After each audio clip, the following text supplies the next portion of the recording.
Hello, everyone. Welcome to A Fistful of Dice. My name is Matt, and this is Mecha Hack Paladins, our ongoing Mecha Hack campaign, wherein a bunch of teenage super soldiers deal with things as varied as war and also budding feelings, emotions, all kinds of stuff. It's been a real ride so far.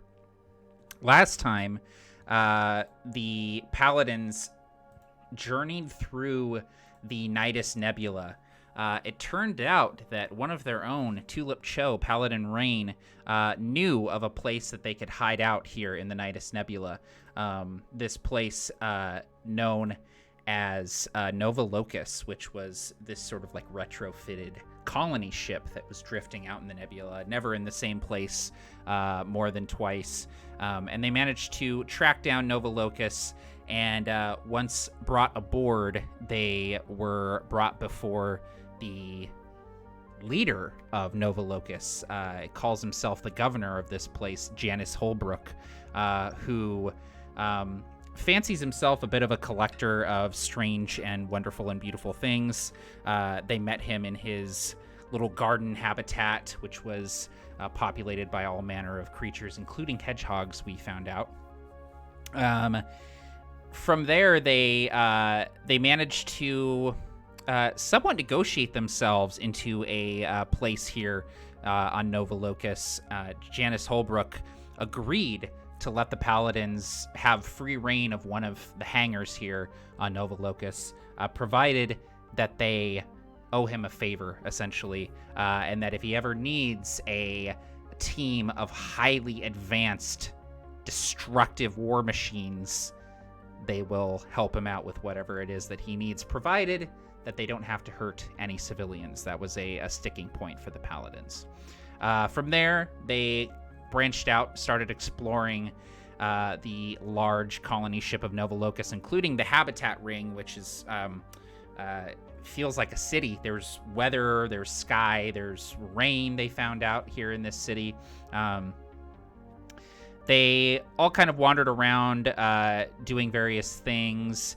We met a data crystal dealer named Visk, who sort of let Zasha in on a little bit more intel on the data crystal that she carries, and also offered to buy it, though Zasha declined the offer.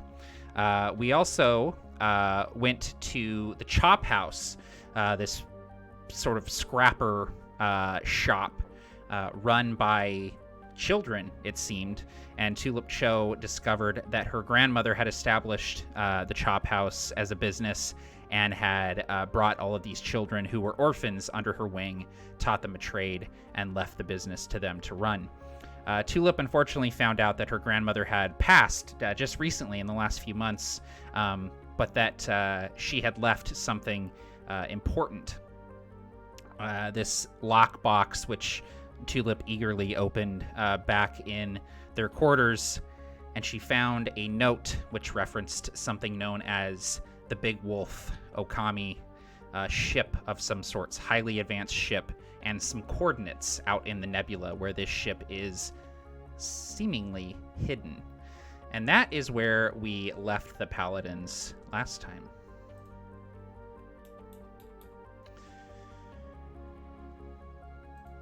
We find ourselves back in Tintagel, the asteroid military complex where all of you were trained. We see Mora, though Mora is quite a bit younger than we're used to seeing him. Mora, what would have happened that would have upset you? What failure occurred in your training that has brought you here in this hallway, wiping tears away from your face, trying to get control of your emotions?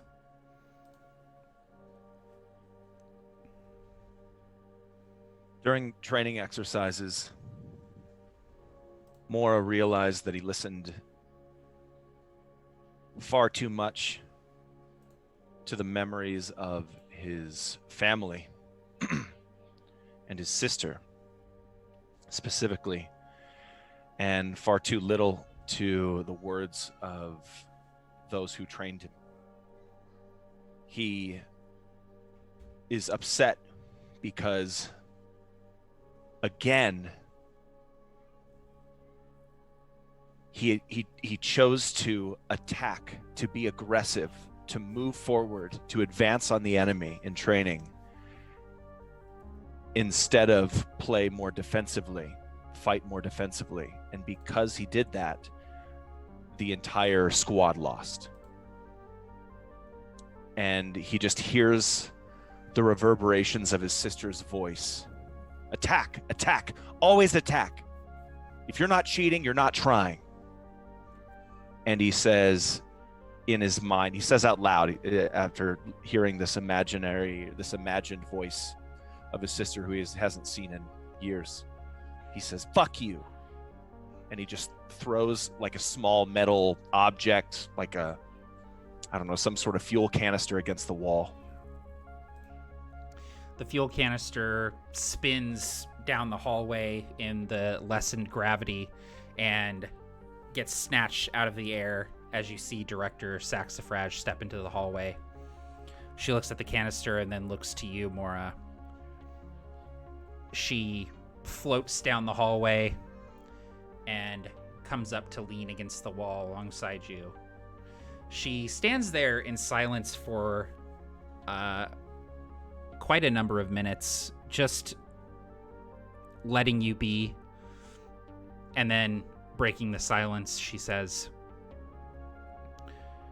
"You will do better next time. You always do." It's not good enough. I need to be ready now. You're more patient than I am. Patience is something that you should learn to work on, Mora. For yourself, as well as your squad. Yeah, if they ever talk to me again. Do not worry. The cadets that you train with currently will not be the squad that you take command of. Command? Yes. Command, Mora. The red leaves his face, and you see that he's forgotten his mistake. And perhaps he's even ready to attack again for some other squad. He stands a little taller.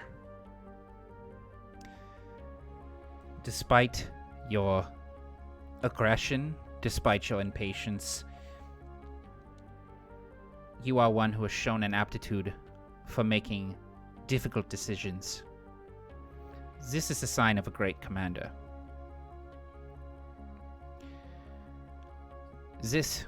She reaches back and you feel her fingers brush against the Geist system back there, implanted likely in the last year or so. Still getting used to it. This only enhances what is already there. This does not make you special. It only ensures that your skills are put to their best use. He finds comfort in the words somehow. Again, his sister's voice reverberates through his mind. You're unique, Mora, but you're not special. He can handle that. I'm ready, Director. Then let's go. Round 2. And with that, your eyes snap open, Mora. You're not sure where you are at first. It takes a moment to get your bearings, but in the dim light, you look around and you see that you're in your quarters on Nova Locus. You're not sure what time it is, what your teammates are doing, but you're not going to be able to go back to sleep. What do you do?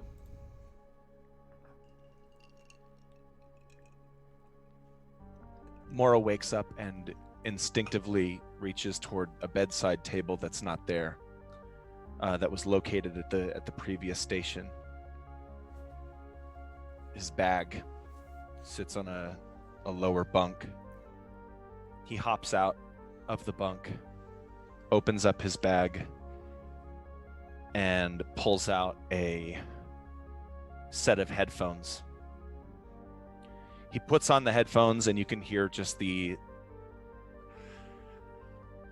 low pass filtered sound of bass begin pumping just out of reach of your ears. And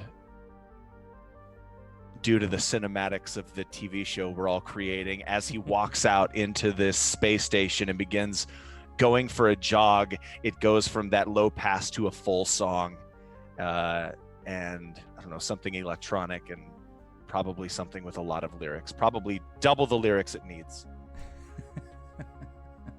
And he goes for a run around Nova Locus. It's probably something by Battle Tapes, I'm imagining. Kind of has to be. Yeah. It is now. You run around Nova Locus, sort of winding your way through the labyrinthine corridors of this place, passing by crew members and civilians. And when you return, sweat shining on your face, breath heavy, you would likely find a couple of your teammates awake now as well. Who else would be awake now in the sort of common area of the quarters that you've been given here on Nova Locus?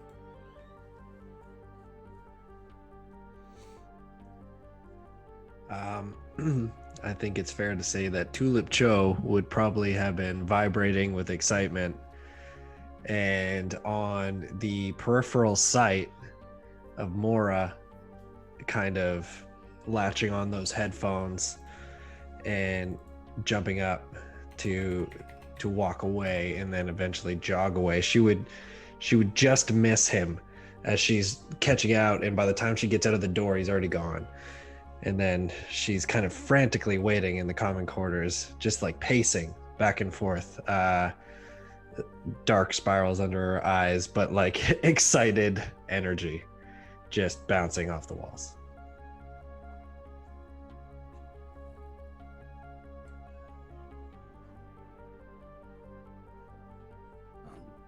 Regael would also be awake probably pretty early, doing what he would normally be doing in the morning, which is going through whatever materials he has left, taking his weapons apart, cleaning them, putting them back together, inspecting any of the tech, making sure it's all working properly, probably also preparing like a go bag just in case things hit the fan today, since this is the first day they're waking up in this new place. So probably checking everything again, then checking everything again. But yeah. And Tulip would be whispering to herself, "Where the heck is Mattie? I gotta tell him. I gotta show him." And she'd continue to pace, and she's got this thing in her hand, a chrome briefcase with the insignia of a leaping wolf, and she keeps it up, and as soon as she hears any kind of rustling, she'd probably scramble out to meet whoever she could connect with first, and that would be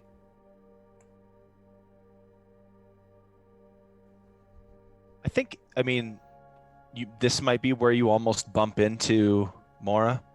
yes, like full on collision. Yep. Perfect. That's so perfect, because Mora's carrying a can of paint that Mora found and was able to pick up. Mora was so excited. Mora's going to give Raptor a new paint job, and you collide and it goes flying in the air, and I want to roll a die to see if I spew paint all over the place. I'm picturing the kind of impact where our limbs are kind of opposite. Yeah, exactly. There's like a freeze frame of us kind of like this. The paint flies, and someone else who's there catches it.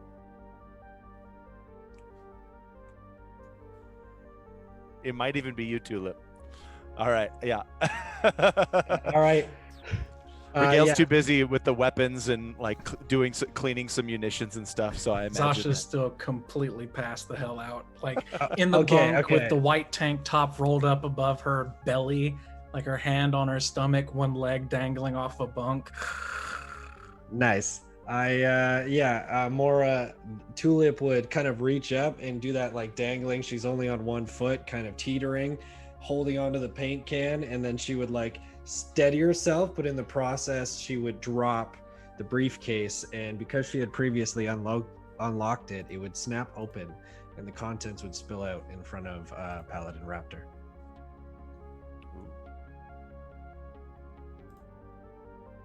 what contents? What's in there? So what you would see initially probably is just kind of a deep and rich stack of schematics, and then eventually you hear the clinking as it like bounces across the floor of a large chunky key.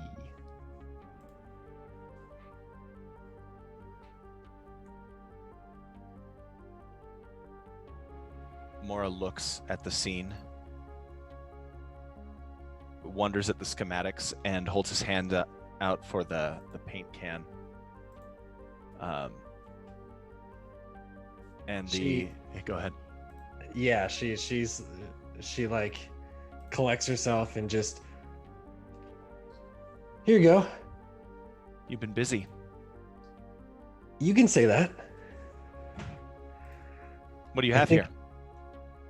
Well, Mora, I think I know why I remembered this place. I think I know why I remembered Nan talking about this place. And, well, I was thinking that. And then when I got a little bit of time to myself, well, I went on a little bit of an adventure. I found some mechanics, mostly children, kind of weird, but I guess we're children and we're pilots, so there's that. And yeah, there's a whole family of them all working on starships, and they told me that my Nan was the matriarch of their shop, was the matriarch of their business, brought them all in, brought them all together. Wow, that's Honestly, great. Maybe she could help us.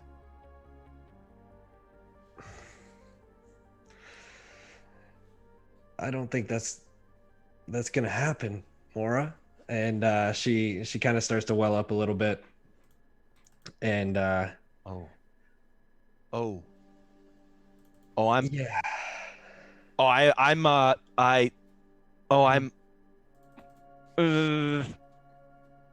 it's okay. Honestly, because of the crazy shit that the people said underground, I thought my Nan was dead for a long time. I was really just kind of following her tracks. But what I found was brilliant, amazing. Look, and she starts to like scatter all the schematics excitedly, pointing at different things, and eventually it falls on the page that has the actual name of this starship, Okami, the Big Wolf. And she says, "Look, Nan built this," and like hands you the crumpled up, barely taken care of because she's so excited, piece of paper. And she left me this note. It's like she knew I was coming here. You know, like Rockbreaker. That weird, knows what everything is, knows what everything that's gonna happen kind of stuff, you know? Just crazy psychic stuff. I don't know. Here, take a look. And she'll pass you the letter, and it'll say, essentially, I hid the Big Wolf in the mountain. And there will be a little dash, and it'll say Nan. this was her. This was to me. The guys at the shop, well, boys, they gave it to me. This is my heirloom. That's the big wolf. Yeah, I don't That really ship? know what that means. I mean, I don't really know what a wolf is, but I think it's that. And she points at the leaping animal on on the briefcase. Yeah, those don't exist. Probably some artistic rendition of, you know how family houses are. Oh man, we got to get the ship. I mean, we got to find everybody else. I've been waiting up all night. I didn't want to, wake everybody, but we're awake. Let's go. But wait, what are you painting? And she'll like start walking towards the general quarters. Or I'm not painting anything. And he walks over to Zasha and clunks the paint can down next to Zasha's head in an effort to showcase last to wake up, last to reveille. Presbiteros. She sits up, like clutching her chest. Kind of scrubs one eye with the back of her fist.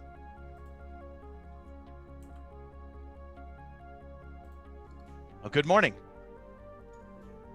Good morning, Commander. Oh, yeah. He almost forgot he was commander. This place has taken him for a strange turn. Really capped off the last 2 days. He eyes the paint can and says, who am I kidding? And he picks it back up. And he's going to walk out and head towards the hangar. But before he does, he's going to say to Tulip, take care of those. And point at the schematics that are all crumpled up. Some of which are in Tulip's arms and some of which are on the floor. And yeah, she says, aye, aye, Commander, and starts to just scramble it into the case.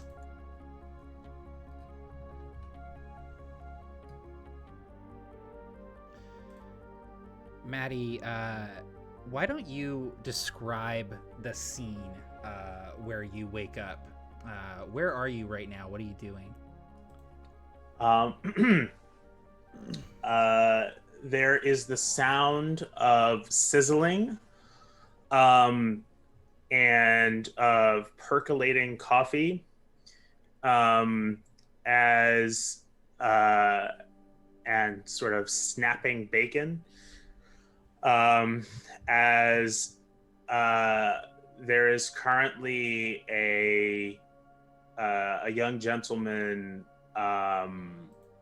probably looks like he does some sort of labor somewhere around this space station. He's like in an apron and seems like a nice, sweet fellow. Is cooking breakfast in his sort of very small, compact habitat ring apartment.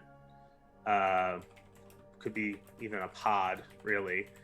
Very, very short distance between that and sort of a pull-out bed, upon which Mattie lies enrobed in different beddings and sheets and whatnot. His large tangle of hair now an even more of a mess. And let's say that there is, like, for some reason, some kind of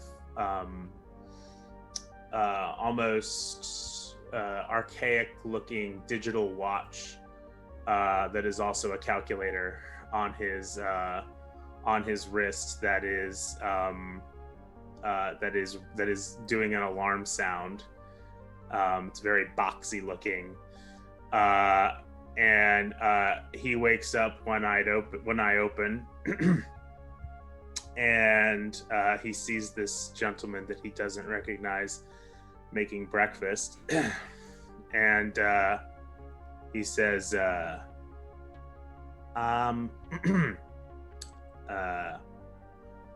well, this is awkward. So am I? He's like fumbling with the alarm on the watch and can't seem to get anything to work for whatever reason, and he just starts taking it off and just slaps it against the table until it stops, and then he says, that's definitely what you have to do. Hey, hi.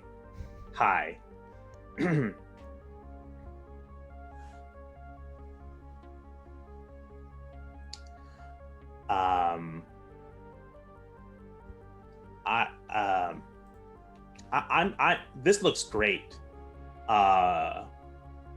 This it smells great, looks great. I'm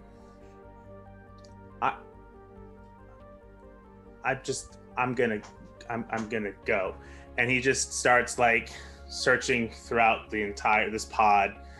Despite how small it is, it seems inordinately difficult to find all of his belongings in this place, and he just starts throwing them on, and maybe this sweet-looking young gentleman is, looks a bit confused and crestfallen as Mattie starts just starts fumbling for the button, and he's getting no help to try to whatever the button is that releases this sliding door.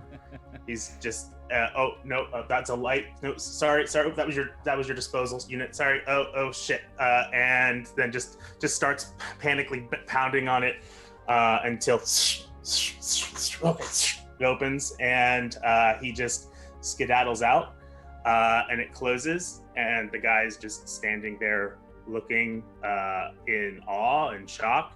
And then the door opens again. He says, thanks. And then he leaves. And I imagine this guy he's standing there holding this skillet with bacon and eggs and stuff in it. And he's kind of standing there for a moment with this odd look on his face after the door closes a second time. And he goes, oh, more breakfast for me, I guess. And he kind of sweeps it onto his plate, sits down to eat. So Mattie, you step out into the habitat ring, and the sun is probably a little bit too bright for what you've got going on, but you kind of blink against it and try to get your bearings, and you can see that the lift back up to the main ship is off to your right a couple blocks, if you do indeed intend to head that way. He looks at his watch and he says, I know that Mora's gonna want something from me. Shit. And he's just gonna try to start running and making his way back as quick as possible. You do get back, and as you enter the hangar, you see Mora is out in the hangar spray painting his mech. You see that the mech is halfway between its colors now. And there might be others out in the hangar now at this point as well, but Mora, you would look up with you have the spray paint can respirator on so you don't inhale a bunch of paint, and you see Mattie enter the hangar looking a little bit disheveled. Hi. Hey. How's it going? 5 greetings means you've been up to something. You could say that. But no. Listen, sorry for getting separated from you last night. Thank you for the umbrella. I'm pretty sure I left it in that guy's house. Don't worry, don't ask any questions. But listen, I've had some time. I had a few good drinks. This place is awesome. But it's not gonna be very hospitable if I don't help Janice. So I guess sort of a choice between having access to some really really great nightlife and I don't know, wandering around this nebula on my own. So and you guys are are okay, I guess. So yeah, what do you need me to do? He waits. A little silence falls for one moment. He says, I think I'm okay right now. And he turns and he's spray painting this. It looks translucent. It's not even a color. But he seems really happy to paint this, like, just, again, translucent primer over certain parts of the mech. He says, I think it's best for the team if we do what we can to help Janice while we discover what Janice's motives are. Is Janice, just out of curiosity, Matt, is that spelled Janus? Yes, Janus. Of course it is. And he he says, something about him seems two-faced to me. Yeah, I also have been thinking about it. I have a few questions about our. I mean, I know I don't look it, but I guess I am sort of a mechanic of sorts. I had a few questions about that jump drive, and what it was doing in our suits, and why we were never told about it, and why it brought us out here. And I guess I could start looking at everybody's suits, see if we can either figure out if there's anything else hidden in these in these things, and maybe if we can't make those jump drives better, just in case we need to make a quick exit at some point. Yeah, Mora's face falls a little bit, and he does say out loud, why wouldn't the director tell us about them? Because she didn't, correct? We just figured out that we had them. Yeah, and you says, did not know that the mechs were equipped with these Twitch drives. All right, chip Twitch drives. Sorry. Yeah. I don't know. Obviously, I don't really have the most trust going into any of our dealings at that base, and I understand some of you do.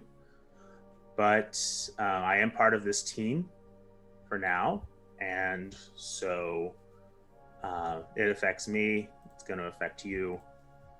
Don't want the people who are going to be keeping me alive out here.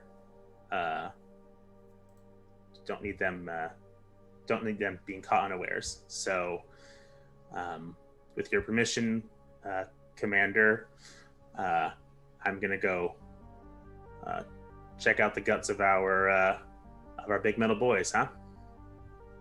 Please. Oh, first, hand me that thing. And he just points to some obscure object nearby that's just out of reach. Oh yeah, you mean the gravitation the gravitation regulator? Okay, here you go. And he throws it to you. He takes the gravitation regulator and he holds it up to like this kneecap, and uses it so he sprays, but he uses it so it doesn't hit the part that he doesn't want touched, and then he like tosses it on the ground nearby. That's a nice color. What is that? What is that? What, don't you see it?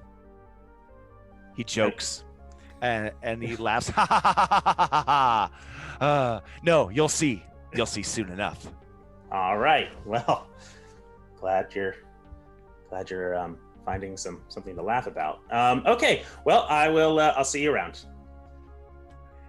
Yes, it's the fumes, but yes, see you around.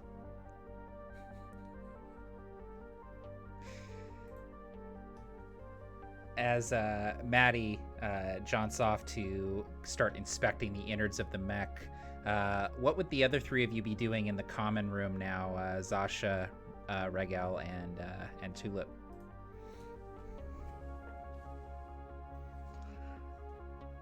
I think Tulip would be doing her like an extremely juvenile PowerPoint presentation, kind of about these schematics, and basically just like repeating what is in them verbatim, but with less flourish as an actual technical schematic by someone who knows what they're talking about. It's like, I already told the commander, Regael, Zasha, this is big wolf. And she'll point to the actual designs of this. Says, look, 1, 2, 3, 4, 5. There's 5 of us. That's weird, isn't it? And she's just kind of frantic and crazy because she's not used to having anything reminiscent or sentimental from family. So she's extremely like emotional, but it's jarred her completely. So she seems even more erratic than she normally is. And she's trying to get everyone in on this, and she's like, oh, come on, where's Mattie? I need someone with a technical brain. And I don't know if you guys are listening. So Zasha either. Zasha is again this tall, kind of lithe and thin girl, and I'm imagining Starship Troopers level of immodesty among this group. We've been together for 7 years. Like we're basically siblings at this point.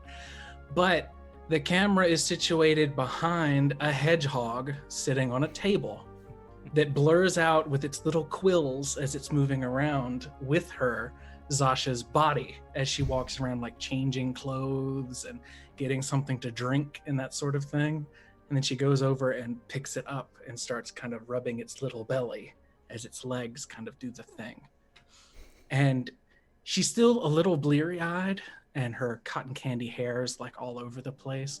She has band-aids on all of her fingers from messing with stuff in the consoles, twisting wires and all of that crap all day yesterday. And she says, your grandmother, did you say? She made a ship for you? Yeah. And Tulip would be like, to save us some time, Tulip would essentially be retelling the exact same thing over and over again. How did she have the means? The means? Army kids. Not like our kind of army, like, like they're mechanics. They're really friendly. Oh, okay. This will be a great ship when we totally find it. I will be back. And she hands you the hedgehog and goes into the bathroom to get washed up. She's just holding the hedgehog, and she's really red in the face because no one's taking her seriously. Even the commander, who like actually sort of took it seriously, went to paint a thing. And she's just like, and she's just got that like super stressed out steam coming out of her ears. And the audience knows it's been like 6 minutes since Tulip has started telling us about this, and we can't really move any faster. But Tulip's like amped and ready to go. And Zasha goes into the bathroom, gets cleaned up, and comes back later on. So Regael probably would be like, once he heard Tulip explain all this to the commander, while he's like putting weapons together, his mind is like starting to spin now. Because like all yesterday he had this idea that it was so random that the director would send them on coordinates to this specific spot, and that only Tulip would know how they would even navigate out of it. And now Tulip is saying that her grandmother had a specific package waiting for her that has a ship with 5 ports in it, specifically designed for what he would have to assume is them. And while Tulip is like talking and everybody's like coming in and out, he's just like mechanically like putting the guns together, taking them apart, cleaning them, going through the information again. Tulip is repeating it, which is very helpful. But so he's just like, and then as Zasha kind of leaves to go take her shower, he puts the last piece on the gun and turns around and he says, Tulip, I have a question. You wouldn't happen to know if your grandmother knew the director? You've never met the director before, have you? Matt, would we have met the director in any capacity, or was that for sure not a thing? To your knowledge, your Nan would not have known the director. And Yeah. the last time you saw your Nan was probably like close to a decade before you entered the program. Okay. Yeah, well, yeah, okay. So yeah, Paladin Rain would just be like, I don't know. Nan went away when I was a kid. And then, like all of us, they brought us in. And The he'd rest- like nod his head and say, "Why did your Nan disappear? Why'd she come here?" Well, she was working on something big. The people underground never really took her talent seriously. No one leaves the subterrane. We work. But your Nan did. We take care of each other. But yeah, she was always a bit of a maverick.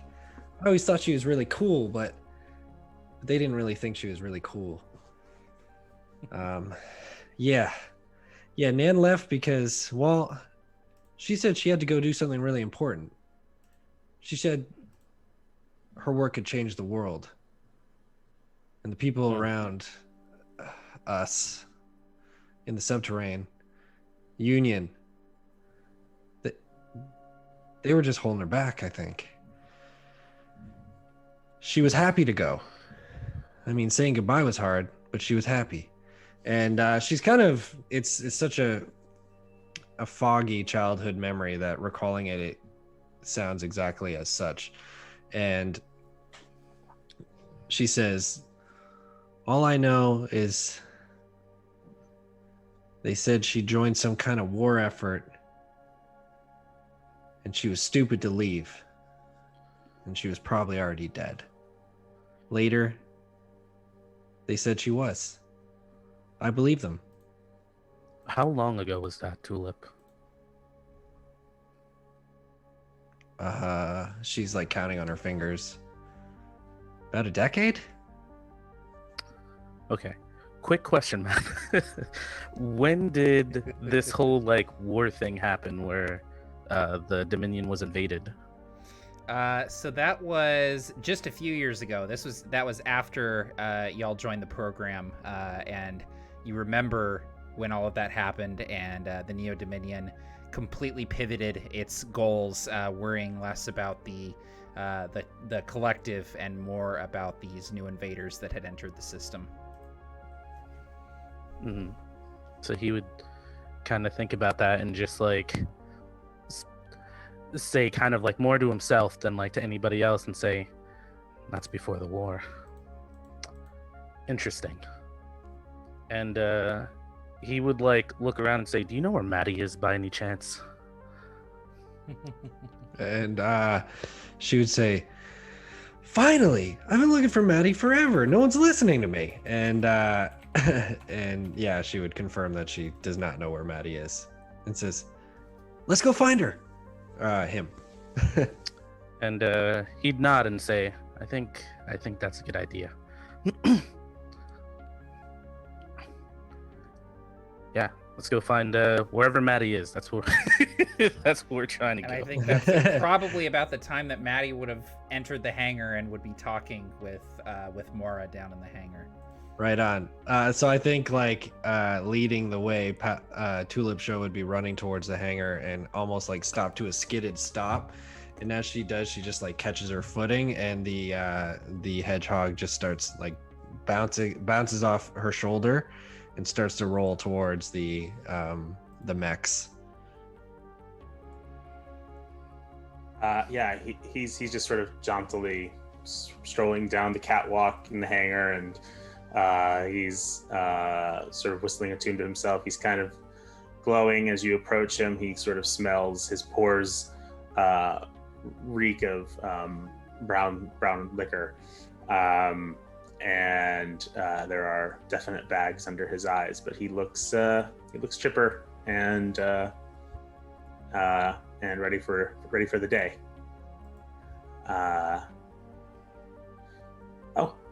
Hey, hi, Tulip, threes. Where the heck were you, Mattie? We've been looking everywhere. I wish I could remember. But It's good to be wanted. So what do you need? What's that case? You look. What's up, Tulip? She's like, "What are you working on?"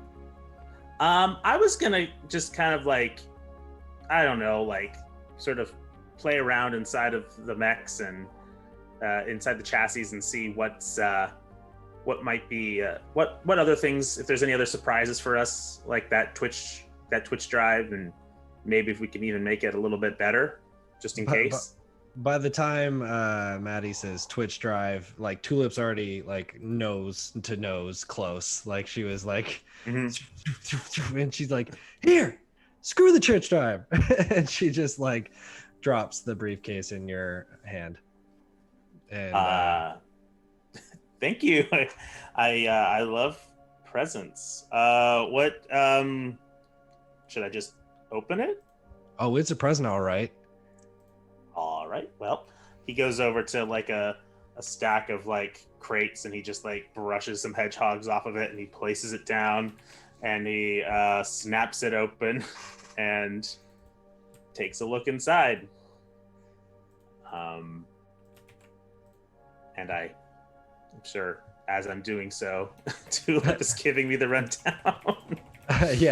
Maybe like engineer montage going through schematics in an actual serious way.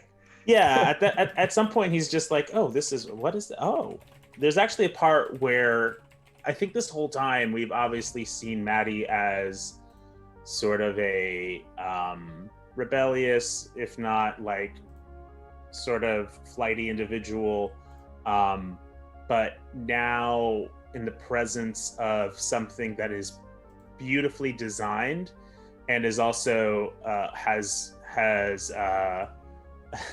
some secrets or something about it, there's a new part of him. There's a part that seems to care about something, and he cares about this, and and I think it helps that Tulip cares about it, because I think that Tulip is one of the few people he really at this point that he cares about, and he thinks maybe cares about him. So he's going to treat it with that level of gravity. And while you were working away, she would actually she would kind of switch gears and calm down a little bit, and kind of halfway through she would kind of interrupt your work and plop down a cup of noodles in front of you, and the steam would kind of start to rise in front of your face, and she would say, "What the hell's the mountain?" He sort of takes the cup of noodles the way that like a TV procedural detective takes a styrofoam cup of coffee, and stands back and kind of considers everything, and if there's any sort of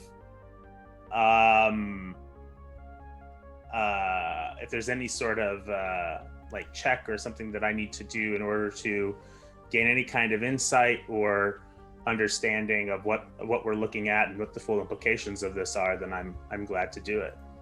Yeah, why don't you go ahead and give me a system test, if you would, please, Mattie? Gladly. Ooh, yeah, I got a 5, so definitely a success. Awesome. So first of all, just even glancing over these schematics, not having time to pore over them thoroughly, but just glancing at them and hearing Tulip's explanation, this is a ship unlike any you've ever seen. Typically, ships designed to carry mechs for fast deployment are big ships. They're like aircraft carrier size, but this is like a little nimble freighter. Like this is there's way too much advanced tech packed into such a small little frame. This is clearly a cutting edge ship, the likes of which don't exist yet in the Lodestar system. So that in and of itself is pretty exciting, just looking at it. And then based on this message that Tulip's Nan left, this, "I hid the big wolf in the mountain," and there's this key, and it has these like jumble of numbers and symbols on it. it looks like not necessarily coordinates for a point, but coordinates for a path to follow, almost like landmarks to go by. And you think that if you took an hour or two and cross-referenced these numbers with the computers here on Nova Locus, you could likely chart a path through the nebula to wherever this might be. I'm, of course, like, I think at the and some of this point, like, we're talking about this information, and I think at some points, Tulip and I are sort of finishing each other's sentences as we're sort of like, national treasuring this thing, and just really excited. And then I think at some point, I mean, I don't know if you're still there, John, but if like at some point you would realize that masked threes is still behind him, it's like, oh shit, oh, you're still here. Oh god, put a bell on you. Yeah. So that's that. If we just take some time looking at this point, it actually gets a little conspiratorial.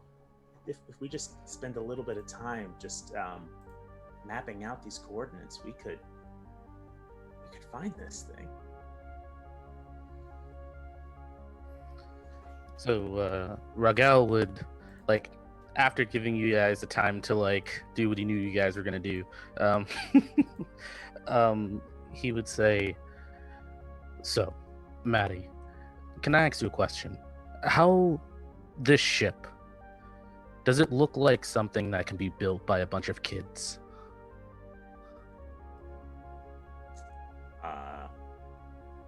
Does it? It's advanced. I mean, if I were to bet, I mean that this is new. I mean, if they did build it, they would have no idea what they were building.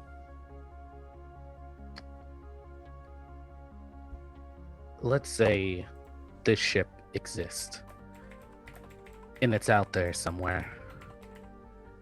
Wouldn't there have to be an organization that was wealthy enough to put money into this?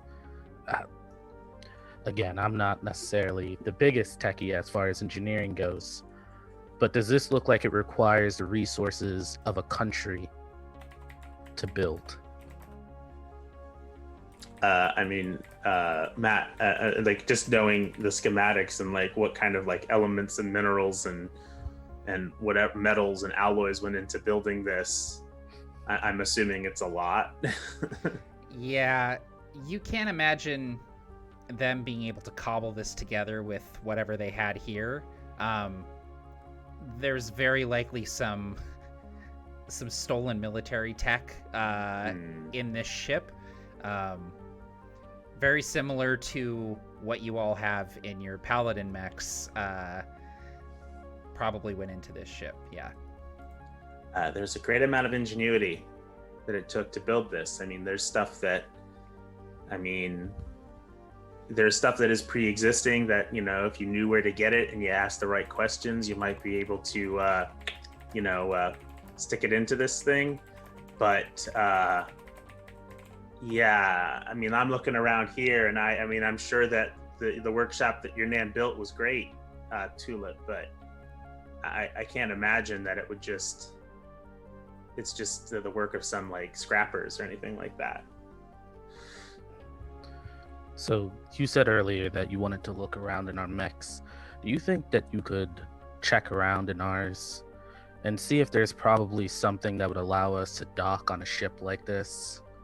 I have a sneaking suspicion that this ship is specifically for us, and if so, there would have to be, I'm guessing, some kind of guidance system already built into our mechs, which would prove that point.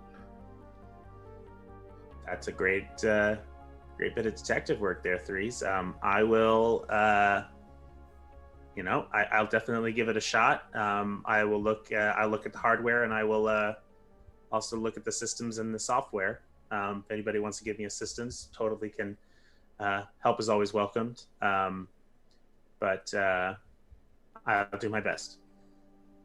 And right around the time that like Mora would maybe be coming back into the conversation, whenever that would be, Tulip would kind of be hovering behind him and would say, "Okay, Commander, I just kind of realized something.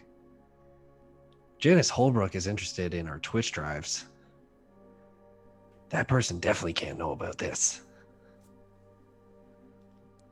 And Mora, having just discovered this, just understood it, might kind of pull everyone close, almost like a bring it in sort of motion, and say, I don't think Janice Holbrook should know anything more than we've already told him. As far as Janice knows, and he looks around, make sure no one's near, we work for Janice, we're loyal, and we're not going anywhere. Does that mean you're Commander again? She like lights up, sparkly eyes. Only when Janice isn't around. Okay. You get to be honorary commander anytime Janice is around. Or that Ernst fellow. Yeah, she salutes very formally and ridiculously. And be careful, because you never know who's listening. And he turns, and on a railing, there's just a lone hedgehog. And he just gets closer. Cut to 3 blocks away. Zasha comes out of the bathroom with a towel around her head, working to dry her hair. And through the towel, kind of muffled, she says, "If it really is some kind of mountain, we probably need to be prepared to land on a planet, or maybe a planetoid nearby. Somewhere that we could probably particularly make our mechs more vulnerable if we are not ready, outside of space." And then she pulls the towel away and sees that there's literally no one in the room with her. Oh, Vlak! I'm sorry. I thought you were Throws the approaching us. towel into the middle of the room. See this? No threats. She stomps, gets dressed, and then joins them in the hangar about the time they finish their huddle looking at this hedgehog, and says, "Good to be included in your conversations," very loudly, just to draw attention. Oh, hi, Zasha. When are we leaving? She asks. Just have a couple of things to do. I'm if you don't mind, I'm just gonna root around inside all these things. It's about time I get my hands dirty. So if you want to provide any assistance, you definitely can. If we want to try to make many hands make light work, I'll try to coordinate all that. If anybody asks, we're just optimizing weapon systems, okay? And I'm sure somebody else can fill you in on some of the other minor details. Don't care, she says, kind of climbing into Avalanche. And she says, "Wherever we go, we go." Great, I love that attitude. Hey, Tulip, can I talk to you for a second?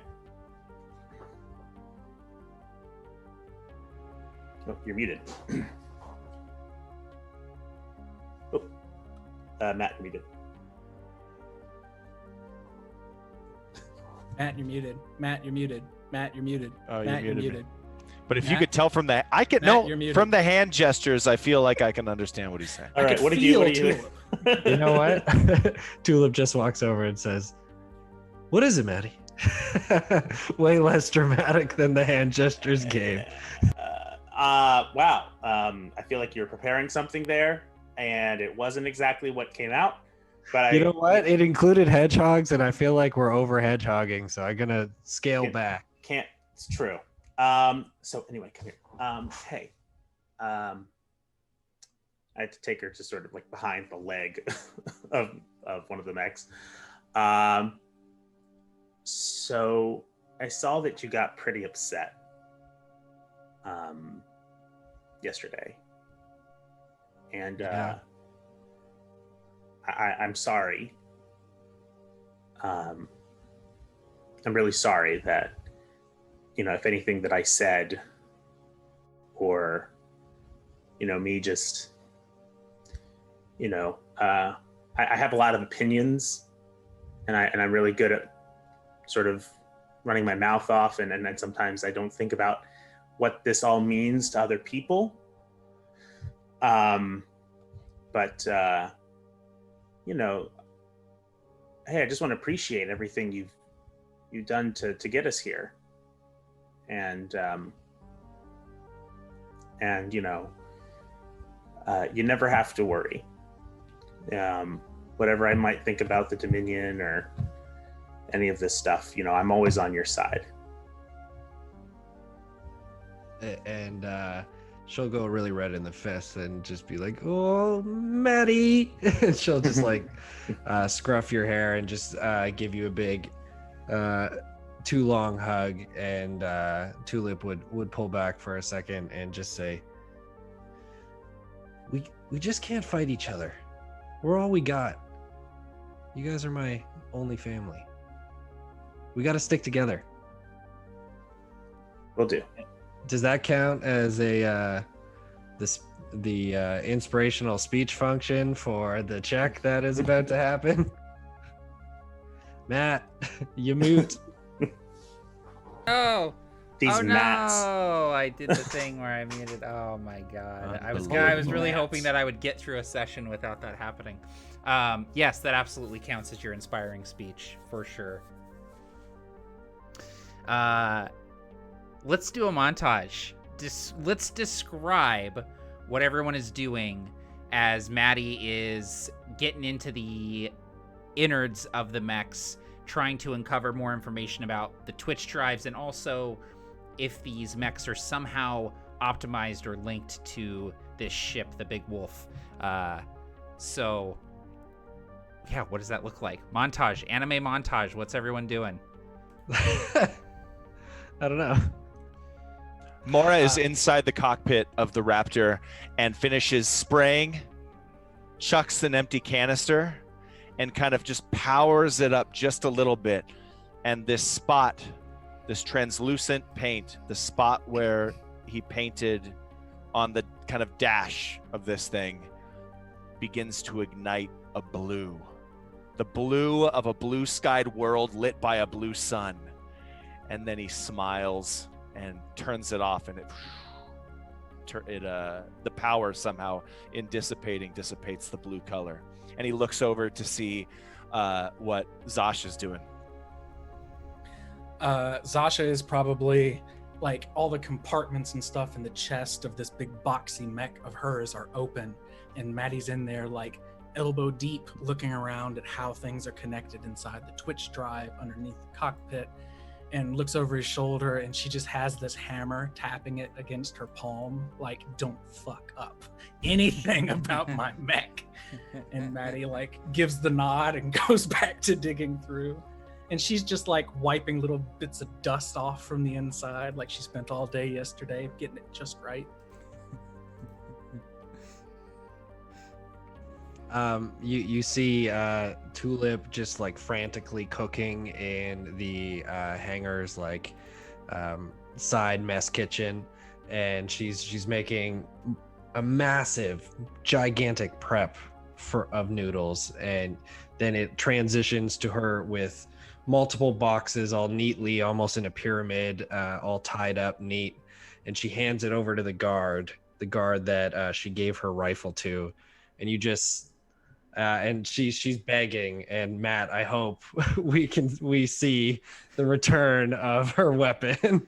But like I see nodding, so I hope that's a thing. And yeah, you just see the guard just take his like sort of customized jury rigged mech towards their hangar, drops the rifle, and it almost like lands on that colony of hedgehogs as it does, and just like smoke builds up, and Tulip just hops on top of this long rifle and is like, "Yeah, I got my rifle back." And that's her scene.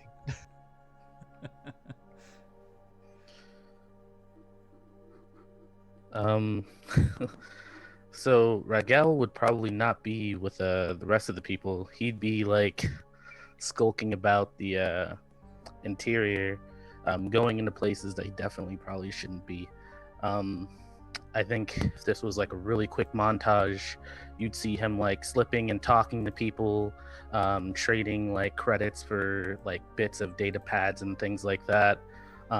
You'd see like a security guard like leave a station, and then like him slip in right behind him and like close the door and like do like the unnecessary amount of wire connections to like the things, and like try to start uploading information and stuff, just trying to like, as everybody's doing everything else, he's like on the back end just trying to like cull through as much of the information as he can, specifically from registries, and try to connect the dots that there are clearly things that he's not understanding, and it's starting to like mess with him a lot. But yeah, that I don't know if I need to make any checks to see if I gain anything from that, but that is what he's doing in the back end, or what he would be doing.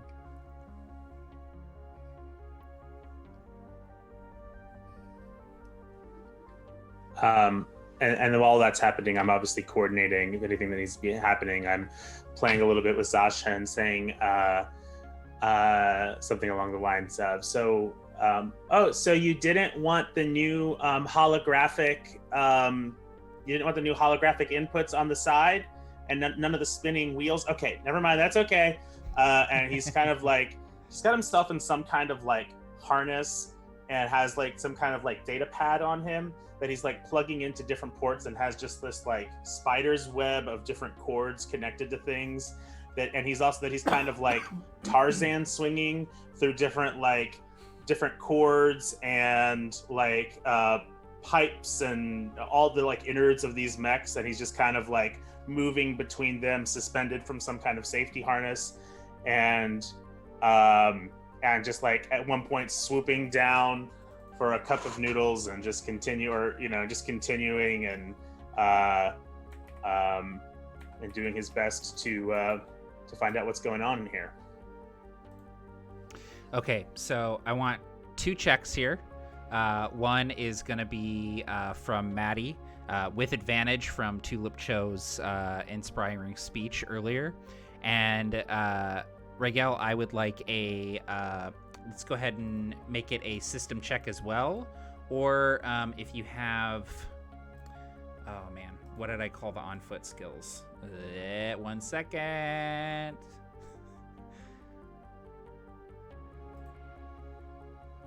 Let's call it either... Let's do espionage if you have that for your on-foot skill. So that would add 2 to the DC for the check, basically.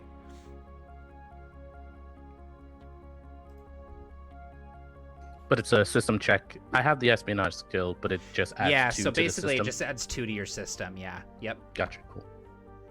Makes it a little easier to get a success.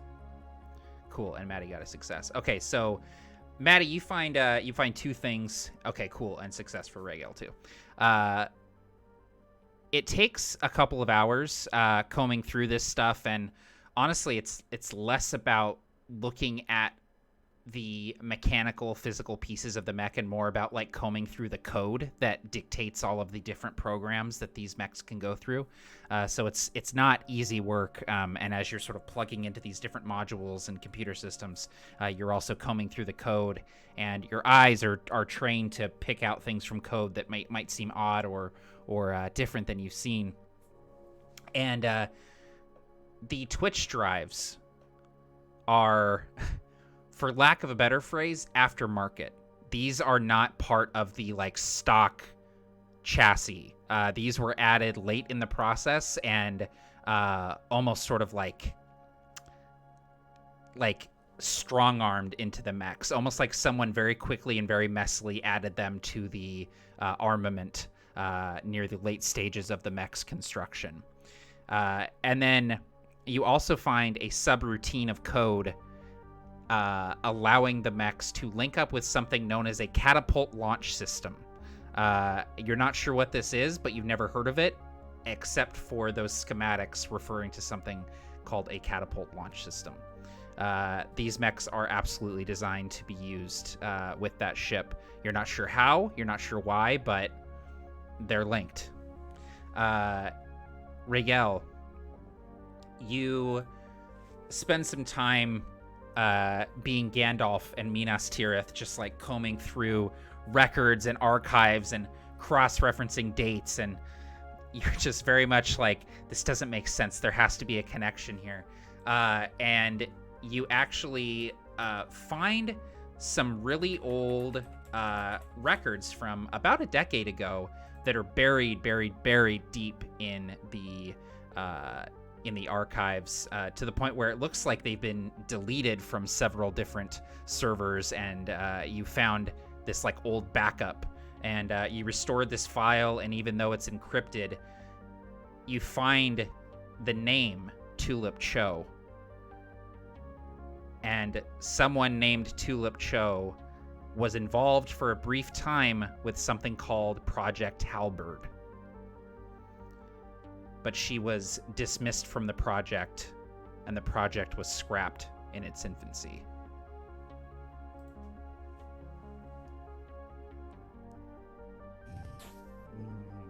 The plot thickens. Matt, could you just just one more time about the Twitch drive? So they were definitely not part of this. You said that they were, not originally part of the designs of this thing. They were sort of put in later, and they are not. Like you said, was there something about the quality in that, or just? No, so it seems like it was sort of like almost like they were put in very quickly, very messily, where it's almost like someone was like, we have to put these in here, and they sort of like plugged them in and made it work and left it there. So yeah. And do they only go to one place? So you see that they were they did not have coordinates inputted into them, but coordinates were uploaded from a data crystal inserted into Zasha's mech. I see this, and I would take more time with the job that was done, and make these Twitch drives like really at home inside these mechs, and if that helps in any sort of efficiency, or anything like that, I would focus on just taking the care that whoever put these in couldn't give these things. And I would share the information freely with everybody.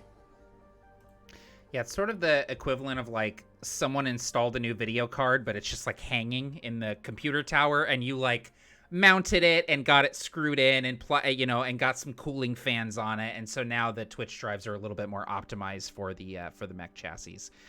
They were definitely like ripped out of some like starships of some kind and put into the mechs, sort of hackneyed, so you're able to better optimize them.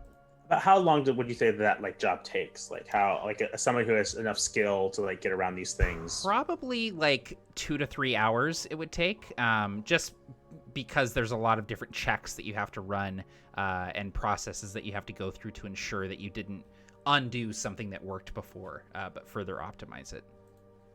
Excellent. Okay. Again, I would share all that information. I have a quick question, Matt. From the information I gathered, you said that I saw that it was deleted off of several servers and this backup server was still lit.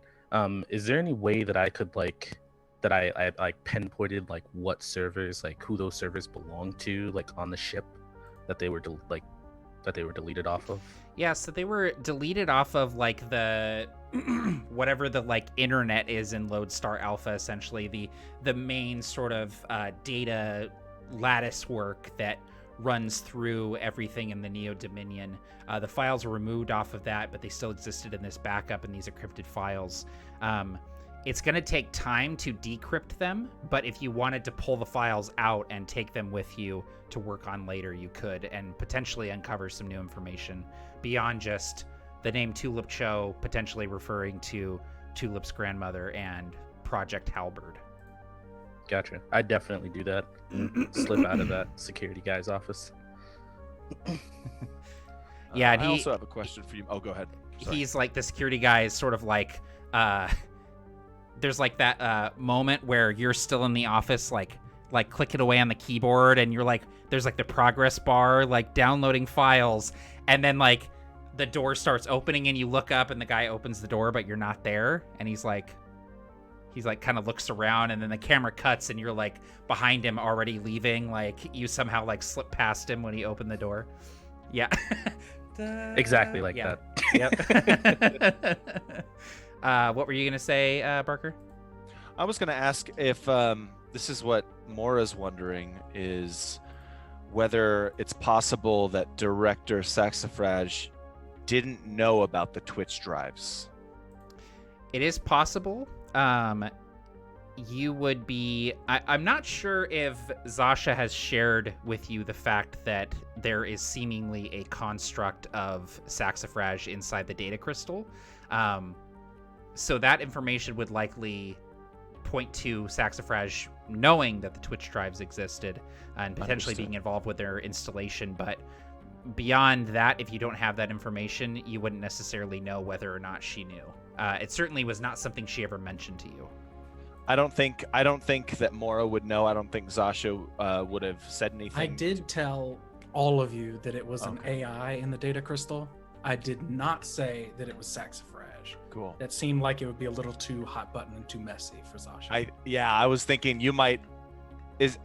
Probably everybody, but especially Mora. It's like we'll hold off until we bring Let that wound heal a little bit. Yeah, this is need to know information. Yeah, for sure. Well, it seems to me unlikely that anybody that would give us the data crystal or whatever the data crystal was for,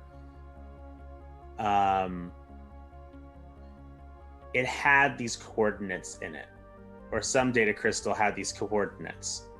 So why give us something with coordinates if they didn't already know that these Twitch drives existed, or that something that needed those coordinates existed within? This was a rush job, I mean, by certain standards. I don't know exactly how much time passed between Saxifrage. I mean, that's my guess. I mean, she gave us that crystal, right? So I don't know how much time passed between the oncoming assault by the Terrans, but and her alerting us and finding us, but you would have needed a few hours or a couple of hours notice at the earliest to know to give us this backup. Yep. So I mean, do with that information what you will.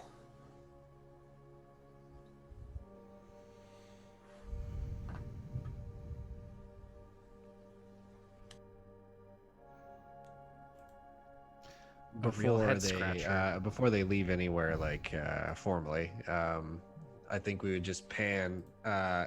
You don't see Tulip for very long at all, but you just see like this swarm of hedgehogs rush into the mechanic shop where all the kids are working about, and she just says, "Oh my God, sorry!" And then she like shuts the door behind her and says, "We'll be back," through the metal, and is leaving their friends with other friends, and then she heads back to the hangar.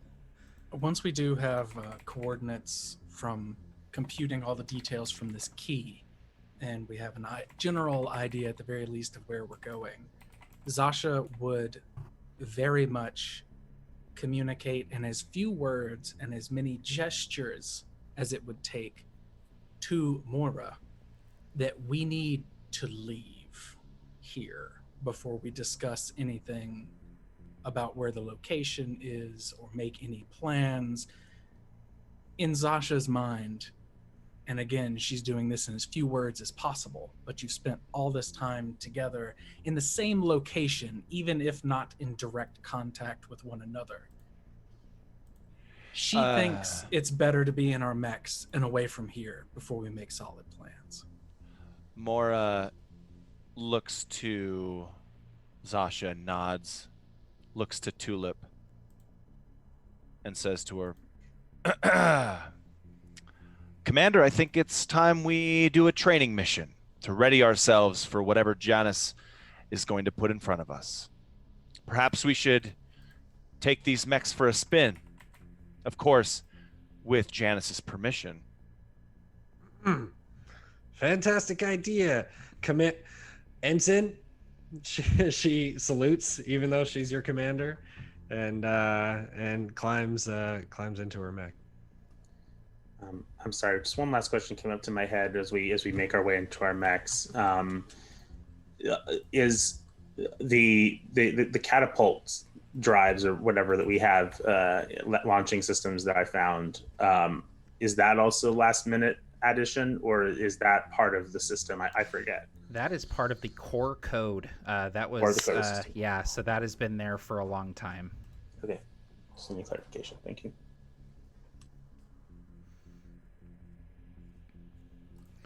Cool. I think Regael would probably be returning just as like everybody's getting into the mix.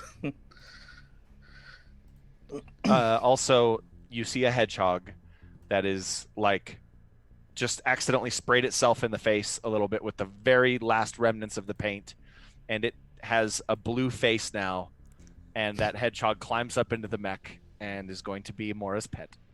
Is my pet hedgehog. With He's the blue, face. and he goes super fast. He does. And he loves them chili dogs. Yep. So what is with your hedgehog and if those he- coins? Yeah, if he gets hurt, he Those goes, rings. and rings come Spaghettios shooting out. flying everywhere. Yeah, rings everywhere. Old man. Hyper the Hedgehog. Yep. Oh my god. Oh, that's it. Hyper Okay. jumps into the raptor and conceals themselves. So I think Zasha would probably key in, as was mentioned, key in to Janus somewhere on the station and be like, we need to take our mechs for a run. This nebula can be pretty tricky. If we don't get accustomed to it, there could be an accident.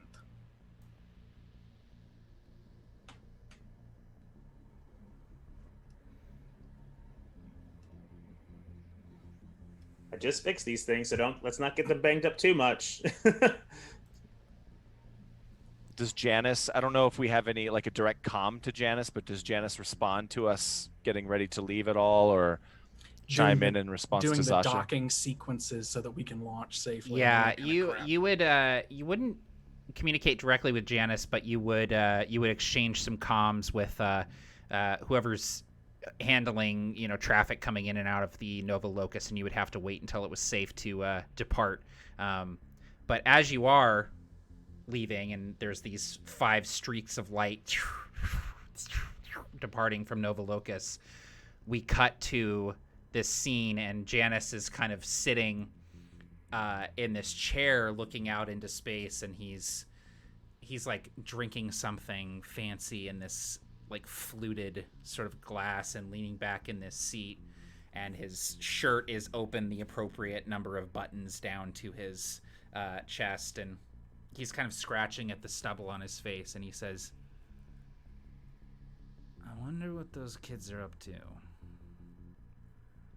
And he kind of looks, and Ernst is standing there, and he says, keep an eye on them. They're up to something. I want a piece of whatever it is. Ernst nods. Let's take a quick break. And then we'll come back and finish out the session here. Thanks, everyone, for tuning in and watching. We're going to take a quick 2-3 minute break and come back and finish off.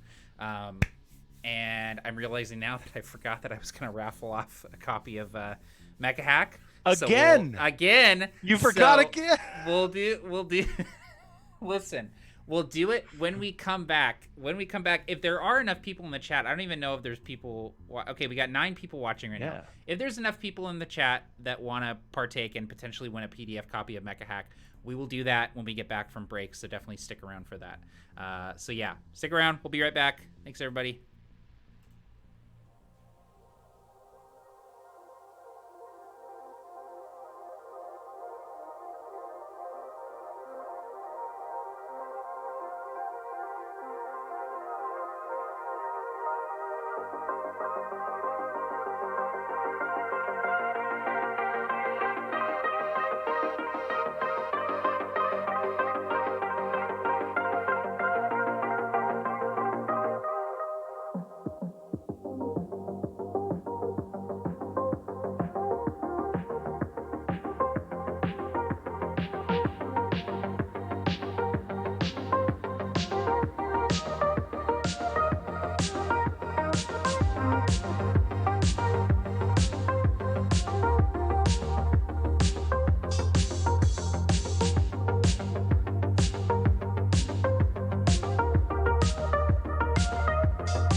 Man, I'm starting to figure out this OBS thing too.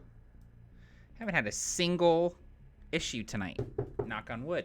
All right, everyone, welcome back. We're gonna do a giveaway tonight of a PDF copy of the Mecha Hack. So what we're gonna do is I want everyone in the chat to put a number between 1 and 20.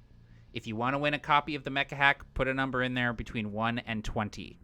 I am then going to, at some point in the next few minutes, roll a d20, whoever's number is closest and whoever put it first will win a PDF copy of the Mecha Hack. We're doing it super low tech tonight. So, Barker, God damn it. If you win a PDF copy I'm of the gonna Mecha win Hack, this, and I'm gonna give it away on my Patreon. Oh, damn it. I kid. Cross-pollination is Oh, happening. dude.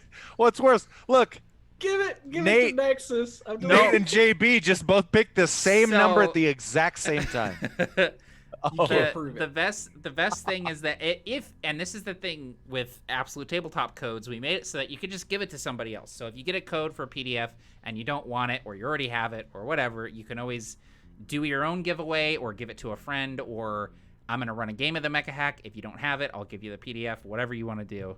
So we're not going to worry too much about it. So And give your physical copy to Barker because he will rip it in he'll half. rip live it in on air. half No. like a phone book. Like a phone book. What the hell? It really did look Holy shit. like That's how you assert your dominance. Yeah. You go in, you take the player I- handbook, and you split in half, and you eat the pages. You eat You the say, pages. "Whose game is this? Oh My God. game." I paid $50 for this book. All right, so My copy looks like it's been ripped in half and eaten. that's the best though, because that means that it's been used, which know. is great. The Y'all ready to Paladins- give the y'all? Oh, sorry. I No, thought you were, go for it. I thought you were giving away the copy yet. Whatever. And I was like, no, I'm gonna do it in a few minutes here. Whatever Okay, 'cause- bullshit you were about to say, though, it's important that you say it. okay, the bullshit that I was about to say was, all right, everyone ready to give their copy of Mecha Hack to Nate? Here we go. Oh man. So the Paladins set off from Nova Locus, following these strange, somewhat meandering coordinates that were left to Tulip from her grandmother.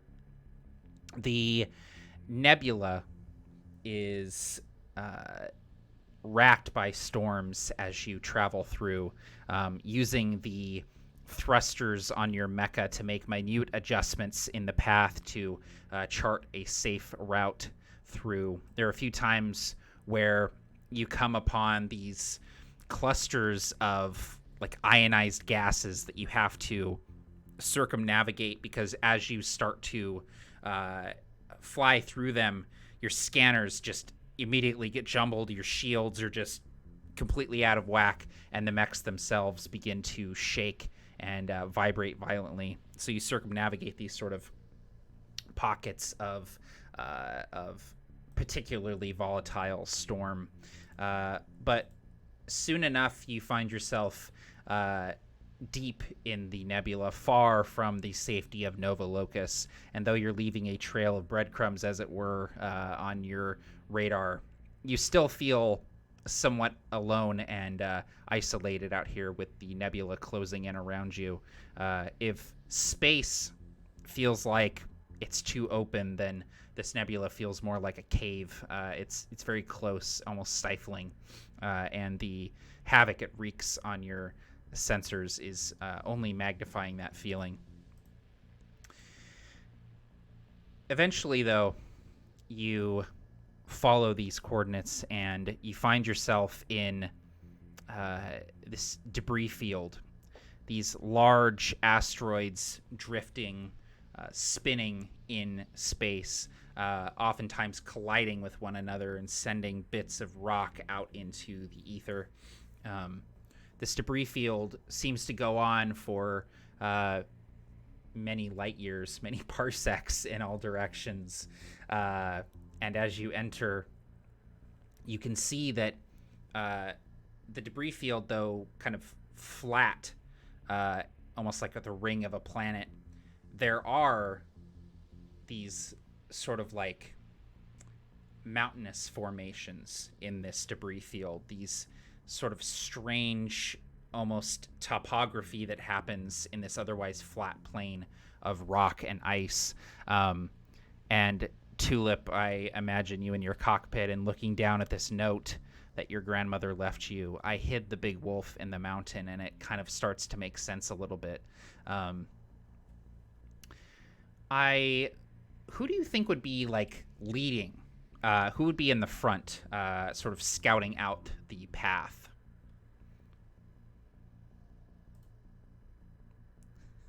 Not the commander. Good to know. I'll do it. Nope, not the commander. Someone else got a scout. Zasha, give me Yeah. a systems check if you would, please. Sure. I'm horrible at those. Great. This will be perfect then. I made it my 1. 9 out of 10. that's so your success. that's your one. That's your one tonight. Your radar is pinging off of everything. There's a lot going on. But there's something in this debris field that is moving, and not moving like the asteroids are, but moving more purposefully. You sort of focus on this, dialing in your sensors to strip out all of the asteroids, all of the rocks and debris, and simply focus on this shape. There's something in the debris field. It's big. And the ping that you're getting back on your radar, it's not something made of metal. It's not a ship. It's not a mech. Something is moving through the debris field, and you're not sure what it is. So Zasha is still wearing this kind of tan spacesuit that only has the small kind of porthole in the front, just enough so that she can look at different monitors without being blinded on the sides. And she chimes in with the comms open and says, "Commander, I'm getting more than just asteroids out here. There's something moving."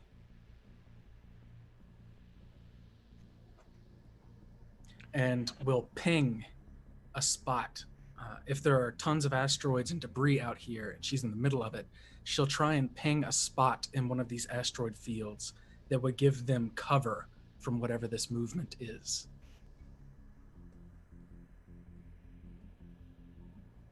Great call, Neon. Let's move there. Let's move to the BIP on the radar. I'd like to maybe try to scan what's there. I feel like, I feel like Mora's really nervous that they're going to be followed. Janice really does not, metagaming aside, Janice seems like the person who would keep tabs on everyone in that space station. And so I think Mora would be more interested. He would probably delegate to someone, whichever one of you, someone scan that while he scans to see if anyone is following them. Is that possible? Yeah, you can send out a little ping on to your rear, basically, and see if there's anything moving back there. If you want to give me a system check. It does. And while you do that, I'm going to roll for this giveaway. Awesome. That's a 13, which means that, hey, Barker won a copy of the Mecha Hack PDF that he's going to give away at some point in the... All right. Now, this is what I want everyone to do. Go ahead and pick a number between 1 and 20 in the chat. And during my next turn... Man, actually, you know what? Here's the deal. A giveaway within a giveaway. DJ picked 17. Nate picked 8. What did you roll? 13? Are you kidding me? Wait. Okay. All right. Man, for some reason I can't do basic arithmetic right now, and I just realized it in this moment live. So yeah. John put 15 though, so he's as close as you are to 13. But the what? No, because I picked 14, right? Wait, but yeah. we both overbid. You're not on. allowed to overbid. Barker, I have to go lay down in a parking lot and die. I can't. In my head, I had rolled 14, and you had said 13, and John had said 15. So I was like, you're both on either side of the number, but that's not what happened at all. I don't feel safe being in this chat in this game that involves numbers. With any of it. Any of it. So Barker, what are you gonna do with your PDF copy of the Mecha Hack? I'm gonna rip it in half. I'm gonna print it out on my printer and then rip it in half. Yep. No, I was wondering the same about Price is Right rules. I'm sorry. Look, it's Mecha Hack. You have to roll under. You can't even roll you the gotta number. roll. You gotta roll. Yes. Roll Okay. yeah. All right. So in that case, fair. I think. I mean, hold on. Please help me with my arithmetic. Nate is 1 closer than DJ, correct? To 13? Wait. Yes. To 13? No. DJ's 1 closer than Nate. Yes, but DJ's DJ over, so if we're doing Okay. Price is Right rules. Yeah. All right. Gamers Theater walked away, so Gamers Theater has a chance to go ahead and pick a number. Here's what's gonna happen. Here's what's gonna happen. Nate and DJ are getting PDF copies of the Mecha Hack. Congratulations, you two! All right, yay! We solved it. Woo! All right, it's all okay. Can I have a copy to give away to Gamers Theater? Sure. Yep. Okay, great. Yeah. All right. Cool. Awesome. So both of you, Nate and DJ, I sync up with me after the game, and I will get you your codes. I'm gonna fire Barker from Absolute Tabletop because apparently I have the authority to do that now. You're gonna coup me. We're gonna have a coup in Absolute Tabletop, and Barker's gonna get cooed. So, all right. And I'll gladly volunteer to do that other role. Can we yes. please get that Go on for a it. shirt? Get cooed. Get cooed. We'll see how the world is in about 10 years. And Yeah, then and then we'll put that. I'll have on to a read the shirt. room on that one. Yeah. Yeah. All right, Mattie, give me a system check if you would, please. Sure. No.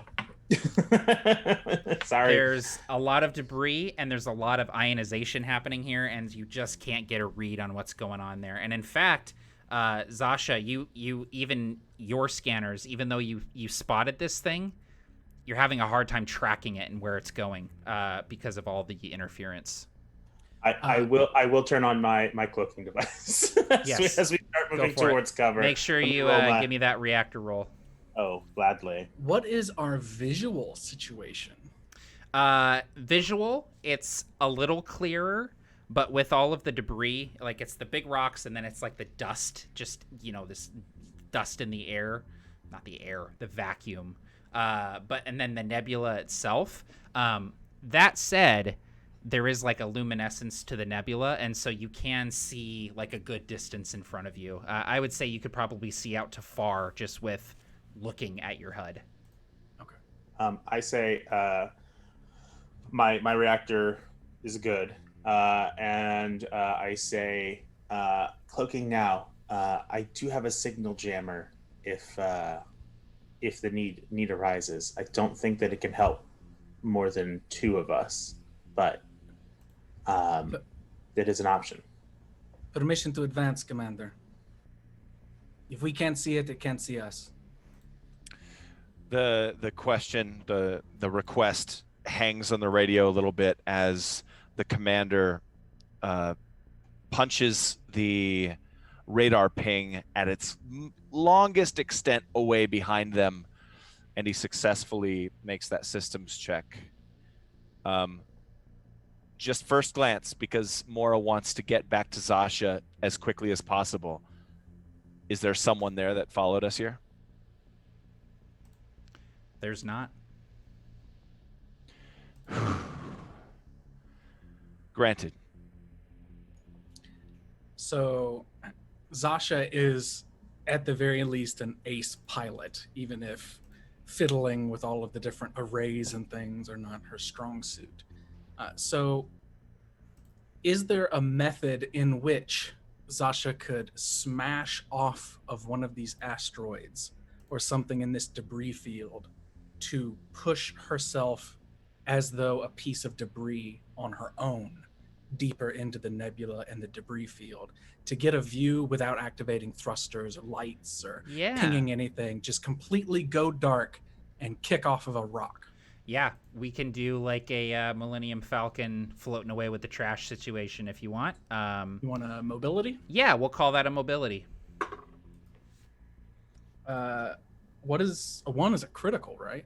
Yeah, 1's very critical good. Success then. Okay, great. You do this like you've done it a million times before, and maybe you have. Go ahead and describe what it looks like. Essentially, she pings this huge rock, this huge asteroid that's mostly frozen and iron, and on the front side of it, she kicks off of this asteroid and just slightly pushes it deeper into space with everyone next to it. But she pulls the arms and the cannon and the legs in and like everything goes off. It's just her looking at this one monitor that shows through the window, this small little porthole in the front of the mech. And she's just floating straight down, deeper into this blue and purple luminescence with all of these shapes moving all around. Little more than a rock herself.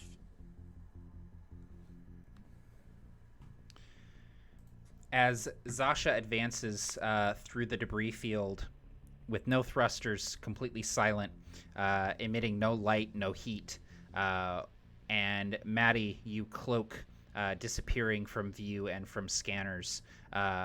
Mora and Paladin Rain and Paladin Threes, what are you three doing to prepare or otherwise busy yourself as this is happening?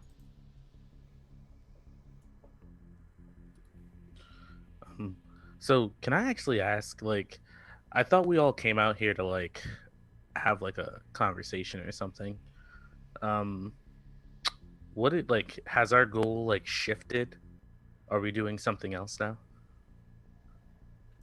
I think the conversation was a little bit of a guise for coming to investigate the big wolf. Gotcha. Okay. But Zasha's thing was she was afraid someone may be eavesdropping and didn't want to even discuss it until we left the space station. So, but we are we like following the?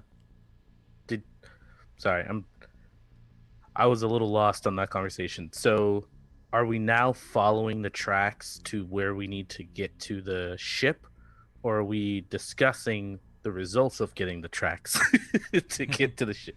I think we're headed to the ship. Okay, cool. Yeah, so the Tulip's grandma basically left behind a map, essentially, to the ship, and y'all have come to where it is apparently supposed to be hidden. Gotcha. Cool. All right, then I am just going to hang back, probably be checking our rear to make sure that we're not being followed. So that will be my thing. And if something happens in the front, then I'm in a perfect position to snipe people off.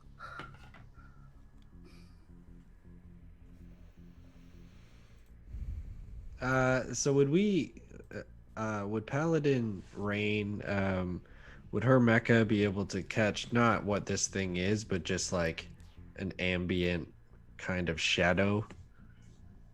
Like something's happening? In the same way that Zasha was? Yeah, you can definitely see that there's something moving on scanners. It's hard to pinpoint exactly what it is because the asteroids themselves are moving as well. But occasionally you'll get like a glimpse of, yeah, there's something moving in there. And visually you might even see shadows kind of playing, this light that's sort of dissipating through the gases of the nebula. But It's hard to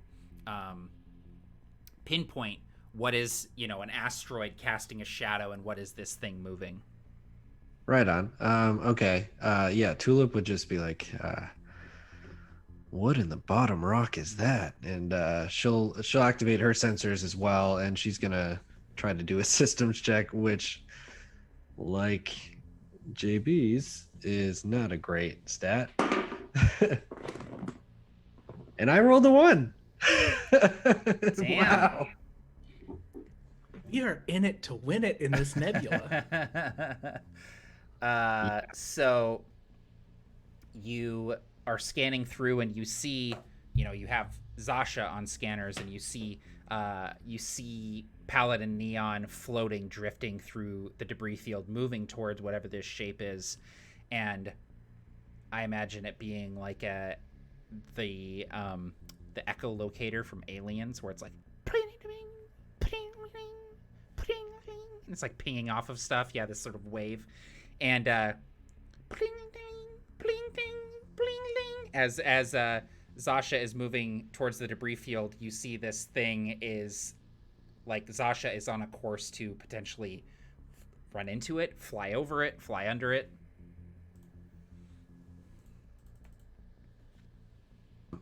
Yeah, Tulip's speechless. Her eyes just kind of go wide, and then she She kicks her thrusters just once, and her like electric blue mech just floats a little bit faster and a little bit less hidden than Paladin Neon towards Neon as she starts to power up the kinetic absorbers, these shields that start to crackle out of her mech's shoulder pauldrons.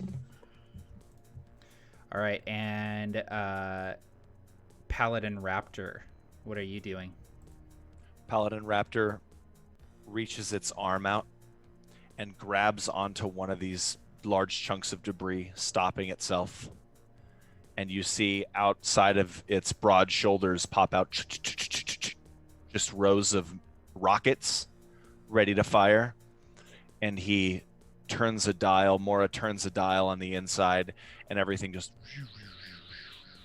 into this low power mode as he watches the only light remaining in the cockpit, the blip of Paladin Neon moving directly towards this unknown object.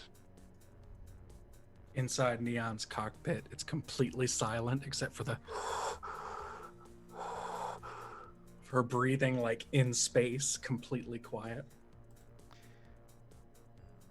You pass through clouds of gas, and occasionally bits of rock will ping, twing, ping, kind of playing off of Neon's armor. You're in a bit of a rotation. You're sort of like slowly spinning as you drift through the debris field. And as you sort of come into this roll, something moves below you. And almost like a whale breaching the surface of the sea, you see something organic. You see flesh, scaly, cresting this gaseous nebula, massive beyond reckoning. You are only seeing a portion of this thing, and you can't imagine the sheer size of it if you beheld it in its full scope. And just as you're coming to terms with the size of this thing, you see that there are more things on it. There are creatures crawling along its back, dozens of them. They don't seem to have taken notice of you. You're not putting out any heat, no light. But as you drift over this thing and sort of pass by it, you can see that this thing is heading in the direction of the rest of your fire team. So this will be a circumstance where the many outweigh the one, right? So I'm going to click on radio power, whatever I need to be able to send a communique back to the commander. And as soon as the communique is sent, power back down. And it's going to be a very clipped, short, frantic phrase. Power down, Void Maw. And that is it. It's like the power is going to on and back off, as though Neon just was destroyed in a star somewhere. And that is all I'm going to be able to send.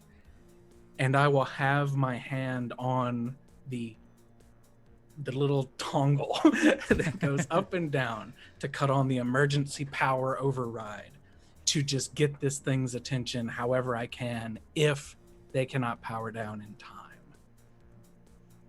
So just floating through space, I can see it, and as I'm turning, it's gone. Space, the nebula, it again kind of swimming like this breaching whale towards them.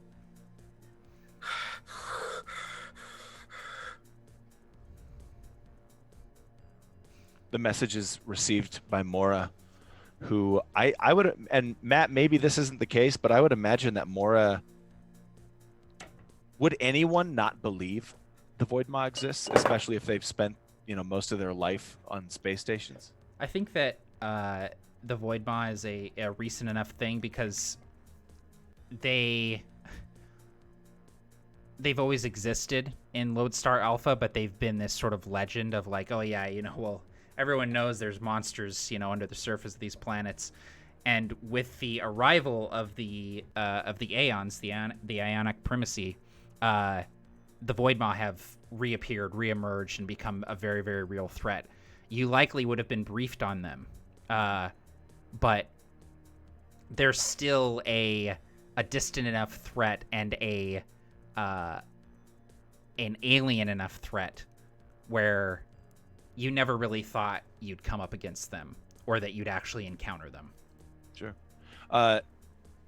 Mora would feel this fear emerge in the pit of his stomach and up through the esophagus, and he chokes out a little bit of stomach acid. He, again, sends that message out to everyone else. And right before he powers down, as per the message, he would hearken back to that briefing, and he would try to remember one thing that he was taught about the Void Maw that might be able to help the team avoid them, defeat them, understand them a little bit more. What is that one thing? And I can roll if you'd like. Yeah, why don't you go ahead and give me we've had a lot of these, but a system check to basically That's perfect. comb through your knowledge and the data that you have at hand. If you do have I do. Intellect, I you do? do. Okay, then Yep. you can benefit from that intellect. All right, here we go. He remembers being in the briefing room. He remembers the screen displaying information on the Void Maw. And he successfully remembers something that was on that screen, or that was Great. said by a commander. You remember Saxifrage saying, "We don't quite understand the Void Maw, where they come from, how they feed, how they multiply as they do. But we know that they are attracted to the power signatures of our reactors. Something about this power that we have harnessed since coming here, in our Mecha, in our ships. The Void Maw are drawn to it. They can sense it. It is why they are such a deadly threat. And why you should, if you encounter them, run first."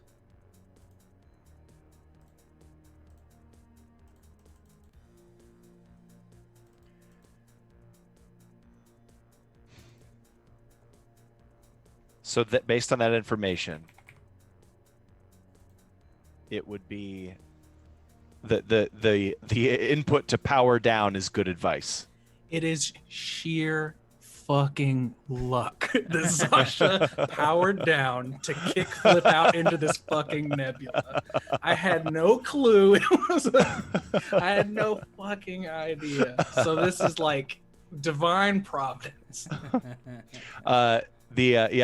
Mora will, after distributing that message to the entire team, to all the Paladins, he'll swipe his finger across a touchscreen over the power down message, and it illuminates a bold red for everybody else, and then he finishes powering down.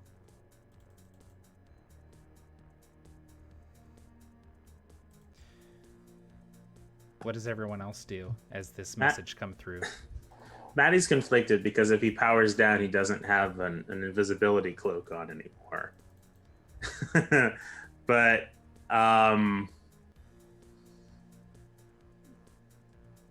so he doesn't. Normally, he's used to this thing blocking his signal, and just.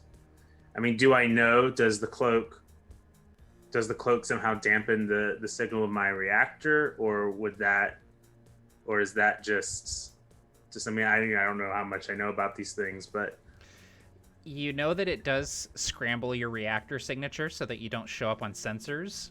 You're not sure how effective it'll be against something that can organically sense reactors, but you know that it's effective against other mechs. Mattie Jai to himself, though speaking aloud, of course, because it is an anime, is going to say, I trust you, Mora. And he's going to reach out for the lever and turn off everything and just float in space. His big purple gold ass just out there for all to see. Mora, it crosses Mora's mind. Please, please don't let me be wrong. Because the last time Paladin Vogue, the last time Mattie defied an order, Mattie ended up saving lives. And so this time I'm really hoping that the order is a good one.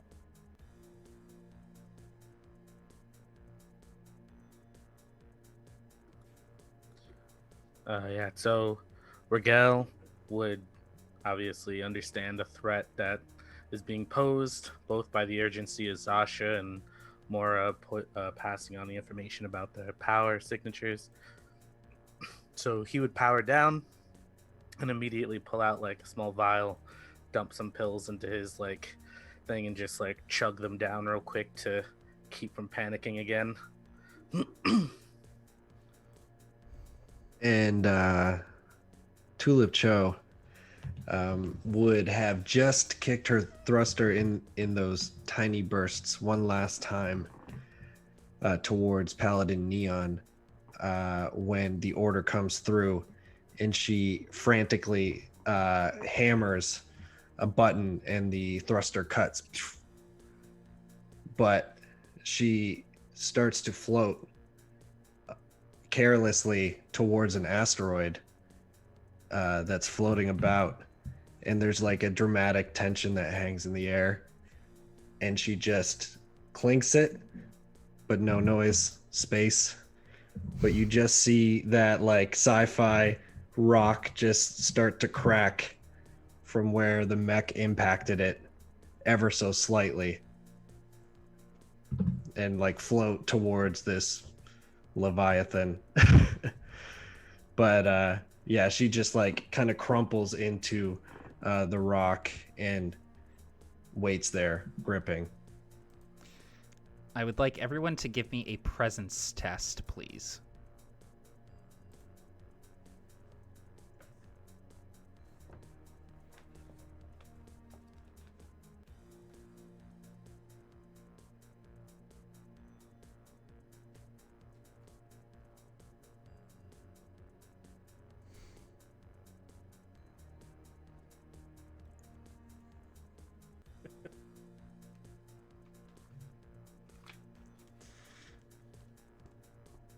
All right. Anyone who failed needs to roll their reactor die, please. Come on, Barker. Come on, Barker.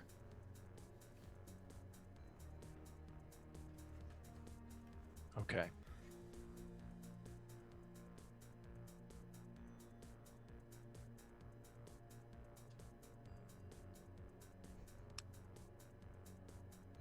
So that's a 16, which means it's okay, because it's not a 1 or 2.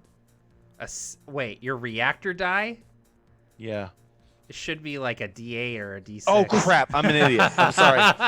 What kind of goddamn reactor shit. do you have that I don't? That'd be I got a dope 2 thing. reactors duct taped together powering this thing. It's the something in the paint. There's something in the Ah, paint. you're a Something that whole, blue like, paint, man. country home buffet for this thing. What Yeah. the hell? Okay. All right. Oh, shit. I dropped it. Okay. Here we go.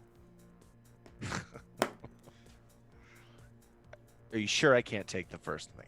Yeah, I'm pretty sure. Yeah. My reactor overloads, or it becomes overheated. No, it's D8, so I rolled a 1 on the D8, so it's just downgraded. Down to a D6.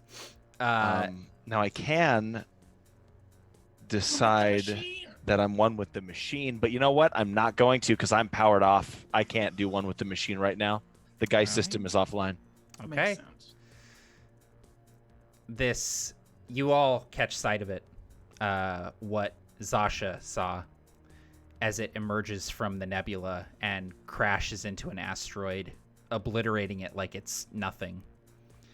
It's somewhat serpentine, whale-like, scaly hide, bigger than any starship, bigger than any dreadnought in any fleet. And as it swims, because that's what it looks like it's doing, is swimming through the nebula, you can see other creatures crawling on its hide. This creature opens its mouth, and it doesn't roar. You don't hear anything. But it opens its mouth, and this wave of energy emits from it. And as this wave passes over your mechs, sparks from your consoles. Your mechs shake and vibrate. You're holding onto your cockpit against the harness as all of your mechs kind of go spinning in all directions. And Raptor, as this happens, you feel heat as your reactor overloads momentarily from this energy it's absorbing. As that happens, this creature turns and looks where your mech is and sees you. Sees the power coursing through the hull of your mech, and it begins to divert course towards Paladin Raptor.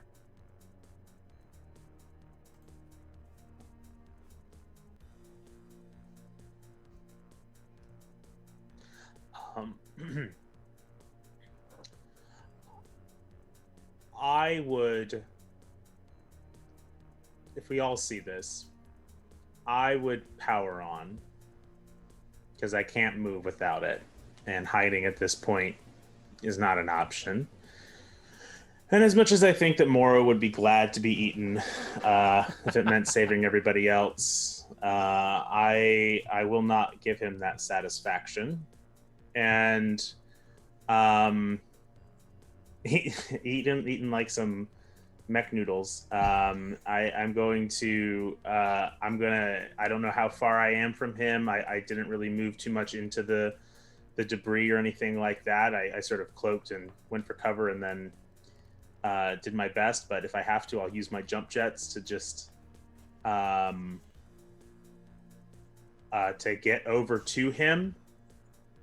And since he doesn't have any power on, I'm just going to try to use my momentum to, like, just hopefully I can catch him and knock us out of the way, or just move us all out of the way of this giant space bus that is coming to eat us. So that's the plan.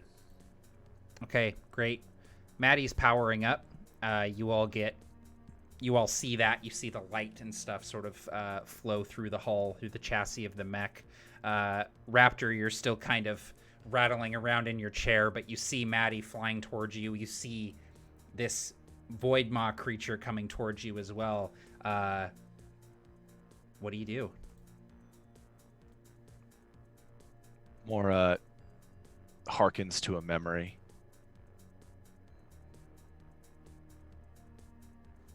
You need to learn patience.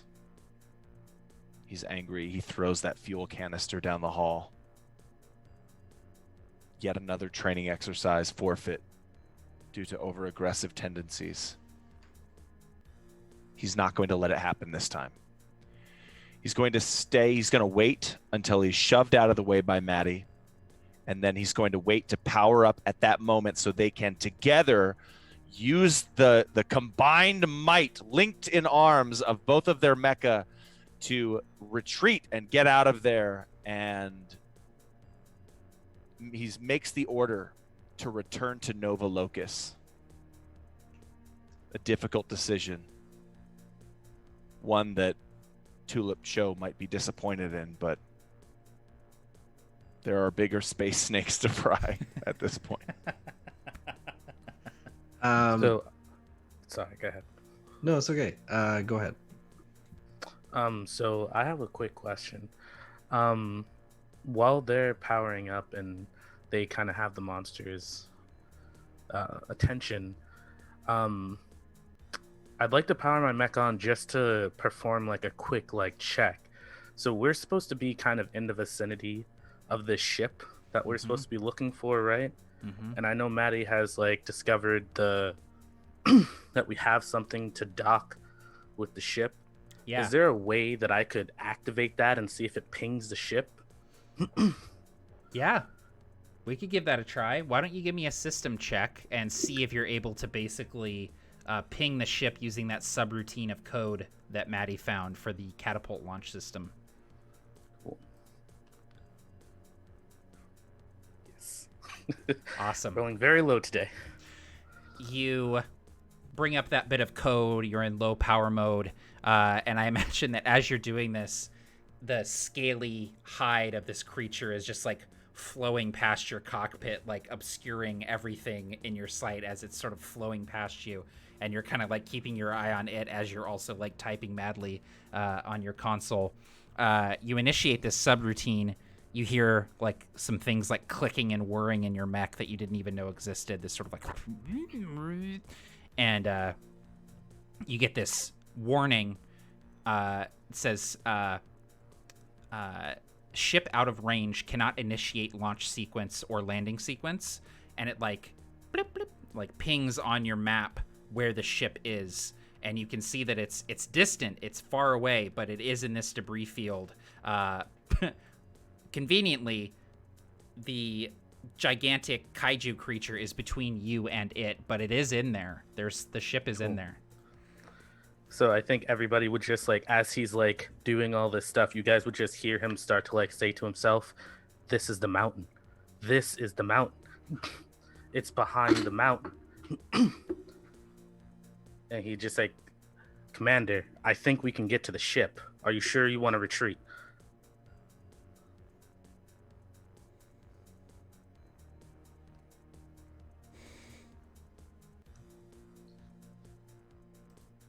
Oh, you know it's real when Barker's rolling to make a decision. Did that ship Chose have this any? life. Did that ship have any weaponry on it? It did. Not anything super heavy. It would definitely rely on the mechs to defend it, but it had some cannons. I don't know if this is going to influence you, Commander, but there's definitely some guns on that thing.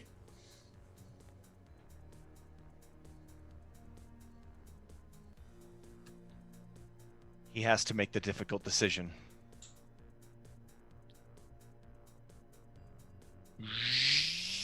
As Mattie becomes and like collides with him.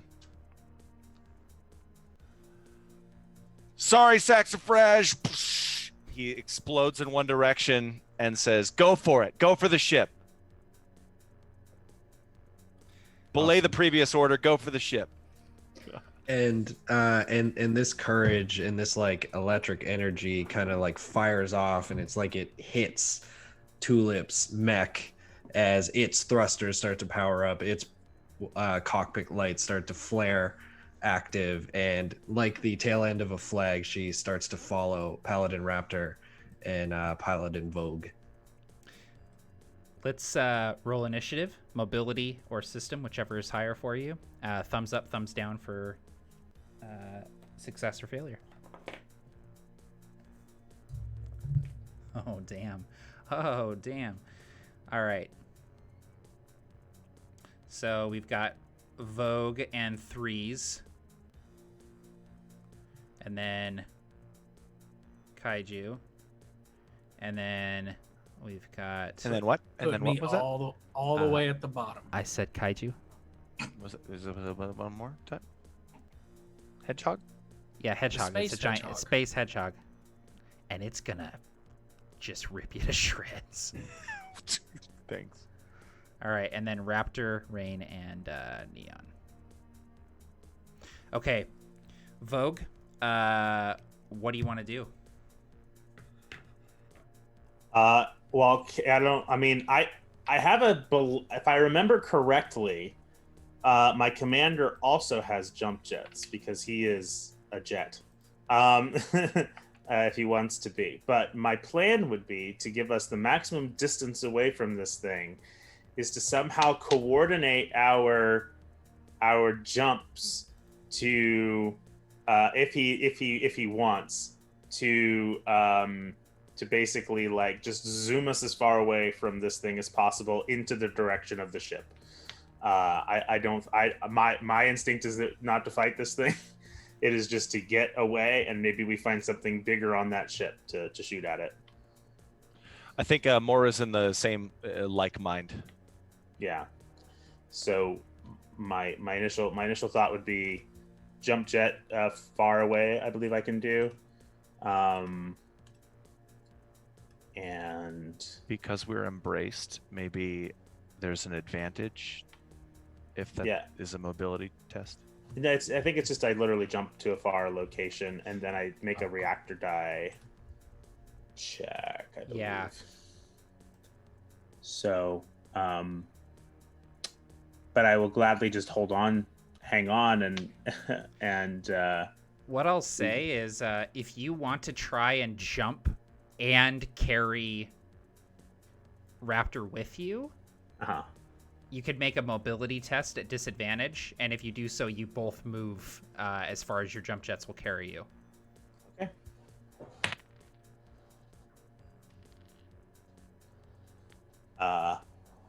It is a success.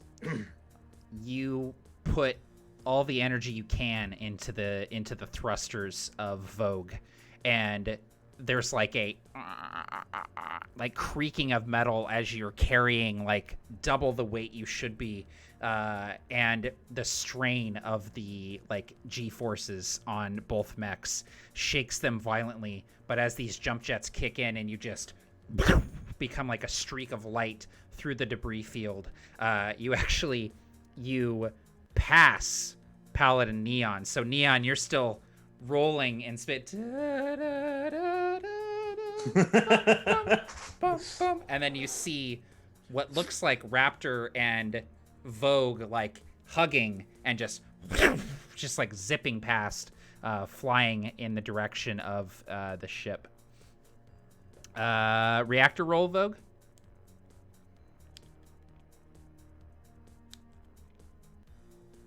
Good. Okay, awesome. And then anything else on your turn? That was one action, actually. Yeah. I guess I would just I don't. That's my use action, I believe. Mm-hmm. So I would then just literally just make a mobility or a maneuvering action to just move, take another step. Rage band. Yeah. Yep.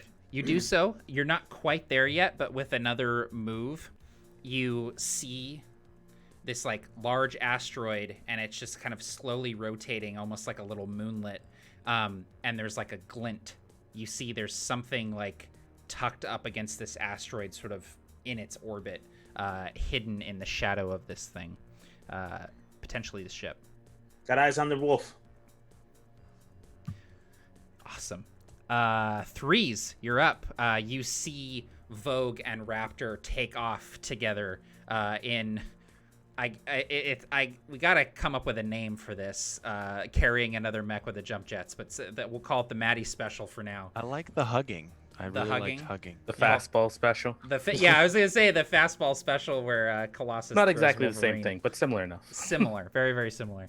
But you see them take off like a streak in one direction, and you're sort of staring at the ass end of this kaiju as it's sort of turning, diverting its path to try and go after Raptor. What do you want to do on your turn? So, if this thing is after power, I have an idea to divert my power from all of my weapons to my reactor die, and hope that it comes to focus on me, since I'm overpowering myself. Yeah, Vanguard, baby. Target. Okay. So I'm gonna go ahead and do that. And the other question that I have is, we still have these teleportation things. The Twitch tribes. So if worst case scenario happens, we're not just so that I don't do this thing and it's oops, sorry, you screwed yourself. If I were to do the teleportation, I'm assuming the last thing that we programmed into it is where we would go. Those That's not like coordinates. where we're standing, right? Right, exactly. Yeah, you're not like in where you would go. Yeah, if you activated the Okay. Twitch drive, you would go to the last coordinates you were at, which is, pretty Gotcha. far away from Cool. Nova Locus, but it's also pretty far away from this thing. So, Gotcha. So I'm gonna go ahead and over the comms, I'm gonna say, get to the ship. I'm gonna lead it away. Everybody just get to the ship, and I'm just gonna move backwards as much as I can. While diverting power is my use action, so I'll use my other action to move as far back as I can. okay, cool. As you divert power to your reactor, there's this sort of humming as all of this energy starts coursing through your mech.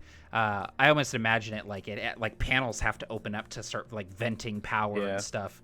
I kind of imagine it like Gundam Unicorn almost. Yeah. Where like the panels kind of flare out and there's like that spark of like light from Yeah, the there's inside of light the on the reactor that's inside. like releasing all that external, like probably radiated energy. Yeah. Okay, dope. Awesome. Yeah, as this happens, you're just this beacon of light and energy, and this massive kaiju sort of turns, and it doesn't have eyes.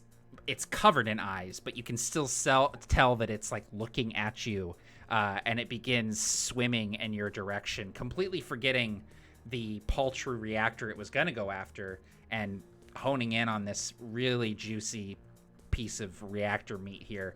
And as you sort of thrust backwards and start leading this thing away, it follows you. And it is its turn. As it's following you, Threes, it opens its maw again. And I'm going to need you to give me a mobility test, please.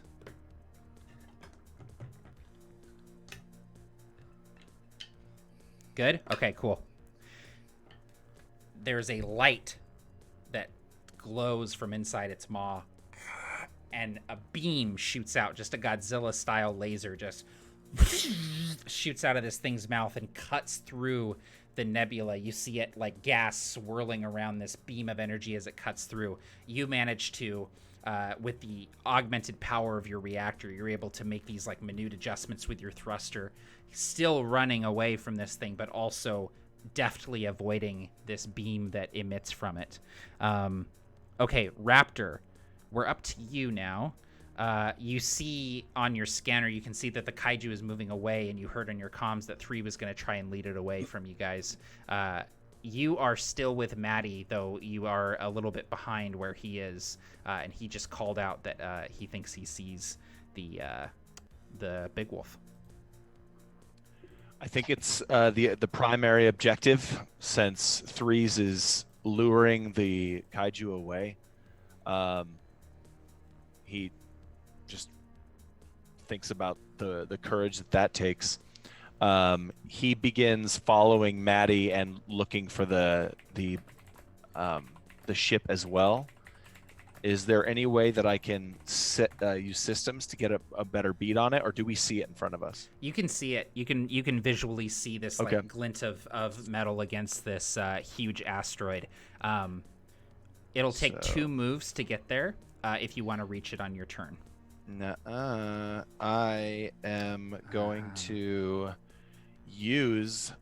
You see the power just enter into the Raptor, and the Raptor's arms, these sharpened sails, form into wings, and the cockpit is thrust forward into a nose of a ship, and the two engines on the feet clip to the back and are facing both in the rear, and he's in like this fighter jet position, and the entire thing just glows in this beaming blue light, and he's going to that's his use action. He's going to roll his reactor die as per the vehicle mode.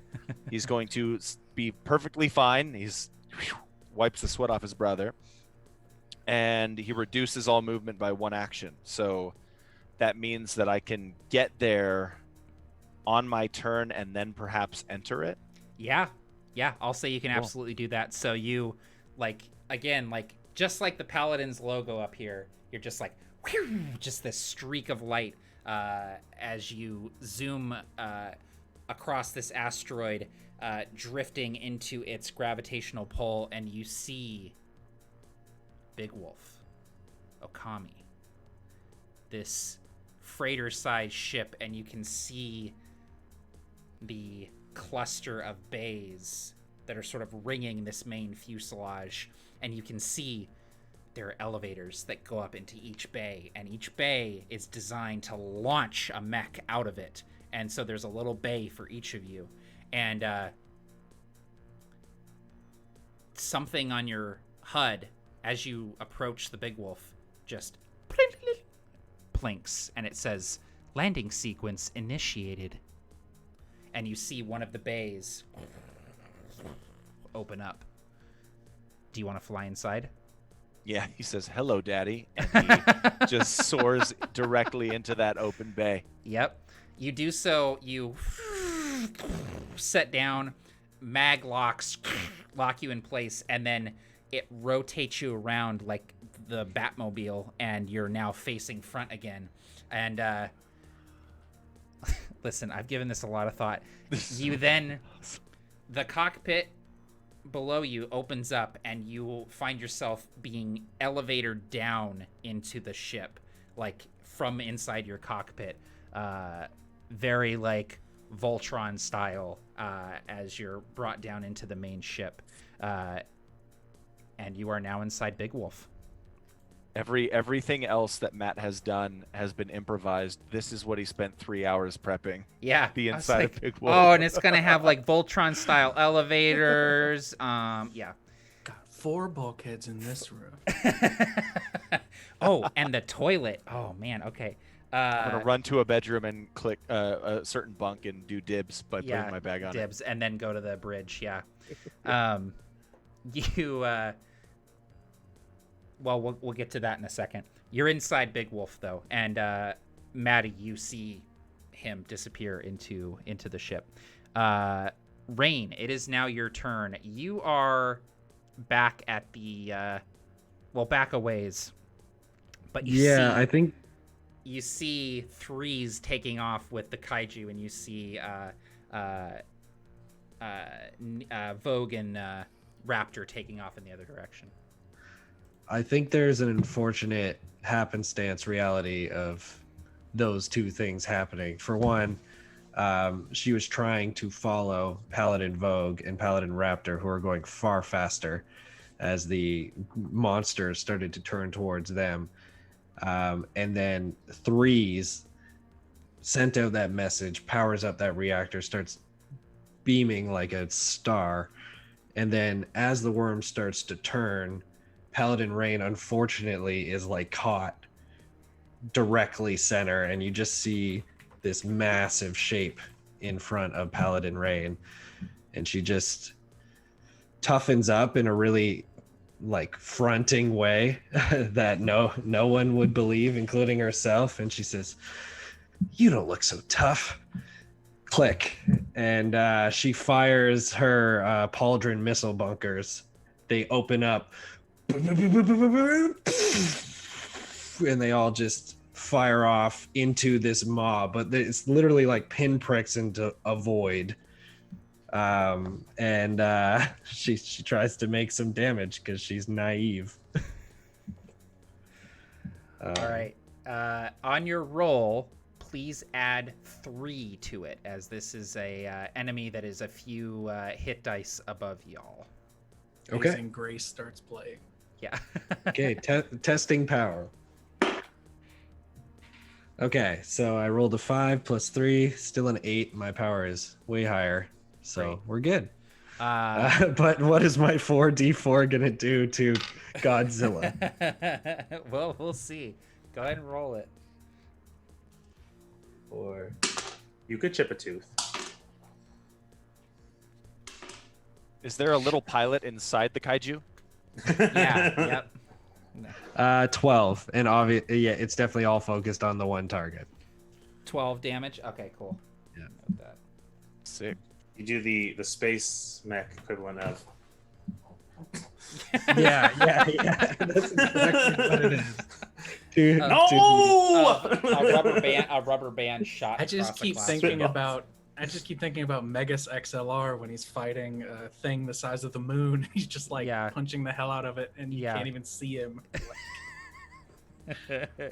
So these missiles sort of like create these like pops across the hide of this thing, and you see bits of it kind of breaking off, and it kind of like wheels back in this like pained expression, and you imagine that if you could hear, you would hear this like piercing screech that it was doing. But you see many of the creatures that are crawling along it sort of get blasted off and start floating in all directions as you do some damage, but definitely not very much. And can I still move? Yes, you can. So yeah, I think upon that would be like shit, and she'll just like slam full throttle into like the opposite direction of threes, likely towards what is now coming onto her radar as it starts to ping her as well, as the information passes between our mechs. Awesome. Okay, and finally, last but not least, Neon. Does this thing seem like it's turning its attention on Tulip? No, it is still pretty infatuated with Threes' reactor. Wonderful. Would you say that Tulip is close range to me? Yeah, I would say so. Definitely not near, but close for sure. Okay. Or wait, I think we got that backwards. Did I get it backwards? Yeah, close is like adjacent. Never mind. You're right. But whatever. No. It works perfect. So this thing is chasing after Threes, and Zasha is the last thing here to help Threes at all, and is less than worthless piloting this giant ship that she's never been on. She can honestly barely handle the systems in her own mech, though she is a very good pilot. So what she's going to do is ready an action. So as Tulip kind of zips by, and I was going to hit you with a grappler and drag your ass away from this creature, but you're safe, so we're fine. As you zip by, you see, like, coming out of this spin and the power cutting on, there's that music that sounds like someone slapped a bass guitar and ran their fingers down it. As this mech kind of pops back where it's supposed to be and the thrusters balance it out. And this enormous cannon on the back falls down and swivels into the front and begins to charge. And while it, as an action, for Zasha's second action, she is going to target Threes. And between here and where Threes is, if anything comes off of this creature to attack Threes before Threes gets away, she is going to turn it to vapor. Okay, That's awesome. the plan. Get to the ship, she says to Tulip. I've got Threes. Awesome. Okay, we're back up at the top of the initiative. Vogue. I don't think I have anything super cool to do here other than to try to get on, because I'm pretty far away from everybody except for Raptor. So I think right now his priority is getting onto the big ship and seeing what he can do to when he gets there to help. So I know that it took a couple of movements for Raptor to get there. So if he needs to do jump jets or whatever, he just wants to get into that ship. So because you took an extra move last time, you're actually one move away from the ship, so you're able to get there in one move and dock up.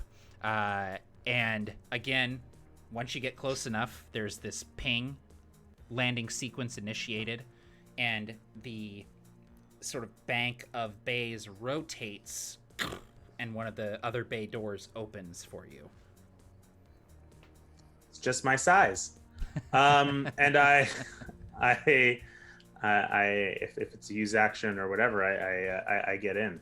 Yeah, you dock up. Again, you sort of set down on this platform, and these mag locks secure you into place and then rotate you around so you're again facing forward, and then pull you downward through your cockpit, and you find yourself on this elevator sort of structure going down into the ship. And as the elevator doors open and you sort of stumble out, you see Mora standing there, having just emerged from his elevator as well.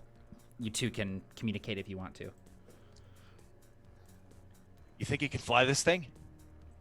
Not my strong suit, but I can definitely give it a try. And I should try to also see what the hell this thing can do. I mean, I know we saw the schematics, but if we can try to divert as much power as we can into punching a hole through that worm, we should try it. If you'd rather find the guns, you can do that. I think I can steer this thing. Well, I think I will go to the. I will pilot this thing. I might look at the systems. Not much of a shooter. He's just gonna try to get to the nearest control panel, anything, data, whatever, and just as soon as he can, whether it's his next turn or not, he's just gonna try to get as much information as he can, and in doing so, also begin to move towards threes. So that's the goal next turn. Yeah, you can actually give me a system test now if you want as your second action this turn. Sure. That will be a success. Okay, so you move down this corridor, and Mora, I imagine that you accompany Mattie as well, and you both emerge into the bridge, and the bridge has this large sort of semi-spherical front on it with this windshield. It's not a windshield in space. What would you even call it? View screen canopy, where you can see out into the void, and you see the spinning debris of the asteroid field, and you maybe see like the glow and the pop of Tulip's missiles going off in the distance as you emerge onto the bridge, and you see that there are 5 seats, and all of these seats sort of like turn and swivel, like ready for some asses to sit in them. And you see the pilot seat is sort of like, it's on this like gyroscopic arm that puts it sort of up above the rest of the bridge and into the semi-spherical sort of section where you can look out. Very advanced, very cutting edge. Even on the Dominion ships you've been on, you haven't seen a bridge like this before. And along the sort of back wall, the rear wall of the bridge, there's this symbol emblazoned in steel across the back of it, this wolf that is sort of mid-leap, the same symbol that was sort of emblazoned on this lockbox. And you can see that there used to be words where that symbol is, and the words were brushed off of the metal and replaced with this wolf. And you can see that the words say Project Halberd.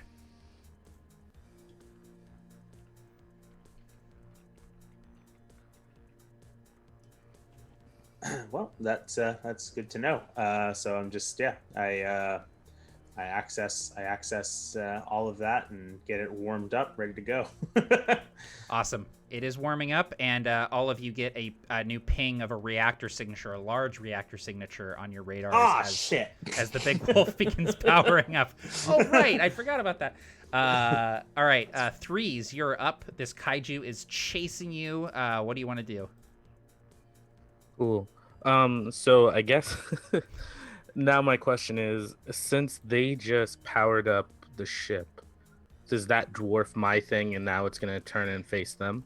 As that happens, you do sort of notice that the kaiju kind of like lets up on its pursuit of you, and it kind of like starts turning and looking back. Gotcha.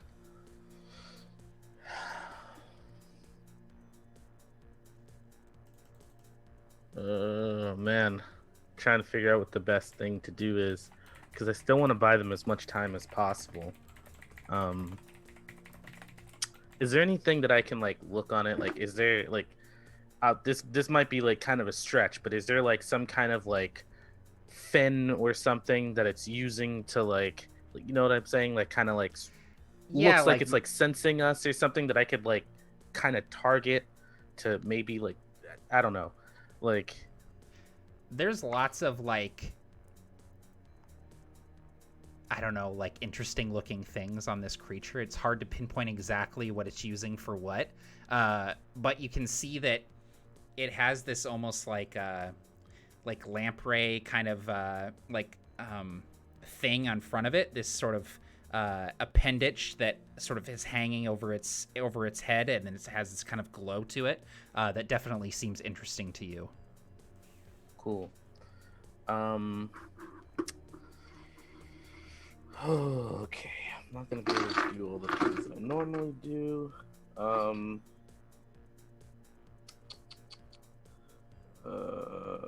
Okay. I think I'm just gonna pull out my sniper and just try to shoot it. Gonna snipe a kaiju in space. Yes. Mecha hack, baby. All right. So this is a power, right? Yeah. And add 3 to your roll, because this is a big boy. Okay. Cool. Oh, add 3. Gotcha. Yeah. All right. Cool. That's still good. I'm going to reckless attack,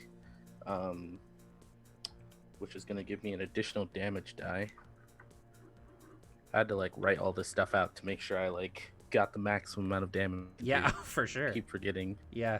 So let's see. So this reduces my AP by 2. So I kind of like, I imagine that like what I'm doing with this suit is like literally not how it's supposed to be designed. So I'm like channeling power to it, and it's like messing up the circuits and stuff as I'm like destroying the armor. Let's see. Did that heavy weapon +2/+2. Oh, and I'm going to enter. Wait, can I? Yes. Sorry. Oh, no, that's on a success, so that's not a use action. I'm going to enter siege mode. Okay, dope. Which is probably a little risky, but I'm gonna do it anyway. Which will give me another +2. And I'm not moving, which gives me an advantage, but that's not important. Cool. So that being said, that is 2 d10s. I can find where the heck my other d10 went.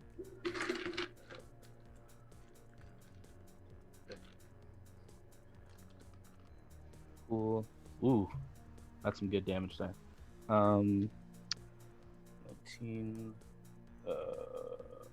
20, 21, 22, 23. 23 damage. Damn. Dang. That's a decent amount of damage. I'll say that you absolutely cut that appendage from this thing's head. What does the shot look like as you take this thing off its head? Yeah, so you get like if you look at the mech from a distance, you can kind of see that the light starts to like kind of amplify and almost looks like it's starting to become almost out of control as the reactor is being like pushed to do too much at once. And although things are kind of like sparking and exploding in like my cockpit, I managed to keep all the calculations and shoot it, and just this bright, brilliant green light shoots out, and like the space and almost like one of those crackles of lightning, it just illuminates everything and just cuts clean through not necessarily the bulb, but the place where the bulb connects to the antenna, I guess. I don't know what you would call it. Yeah. And just severs it, and it just kind of drifts away. Yeah, and there's this like spatter of green blood from this thing as it does so. Yes.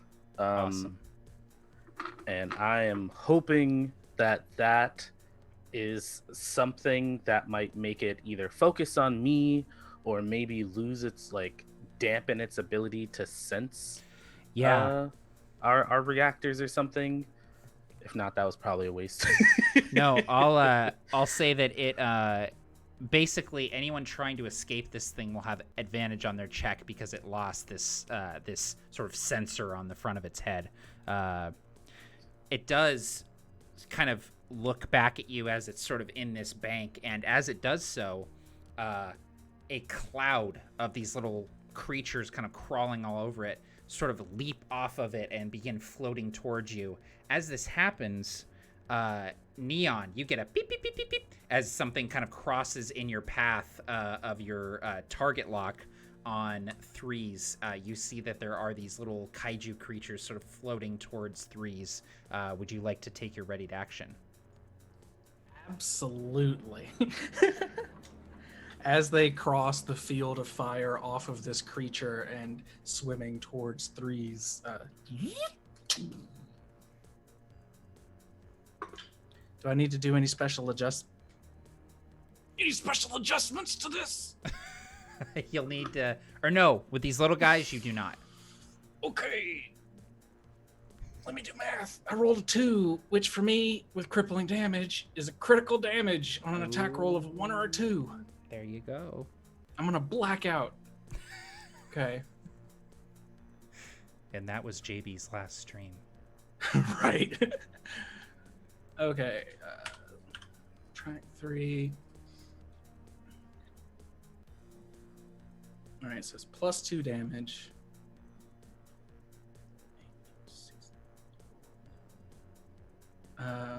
What's 18 plus 8? 26. 26 points. There are 3 of us who are having trouble with arithmetic today. Yes. Yeah. You absolutely reduce these creatures to dust. They just disappear in the lance that is your energy beam here. Does that like push you back? Like, are you like flying backwards from the concussive force of this thing? I've got to I'm imagining it. It's this big like pylon almost. It has these 2 prongs on the front, and this energy charges between them and fires out almost like a rail cannon, but it doesn't fire a projectile, it fires energy. And it just, and when it does, the whole mech shakes back and like particles of paint fly off into space from the different panels and things. It lists to one side and the thrusters have to kind of make up for it. This beam just kind of glances over this thing and just fries these things off of its back. The beam goes right by Threes, like within 30 feet, just turning these things to vapor. That is awesome. Okay. Oh, that is so dope. Now, the kaiju still gets to go. Let me roll its recharge ability. Whoa, okay. That'll be Threes and Neon. I need presence tests, please.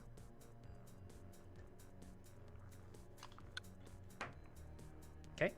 Ooh. All right. Again, this thing looses a wave of energy, and as it washes over your mechs, you're able to resist the effects of this energy washing over them. Okay, Raptor, you are inside Big Wolf. You see Mattie sort of running into the bridge, taking stock of everything, accessing the computers.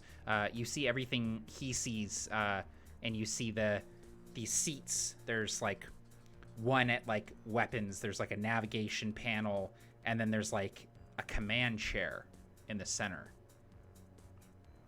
Where do you go? Do you think? Can I tell if these weapons would be able to? No.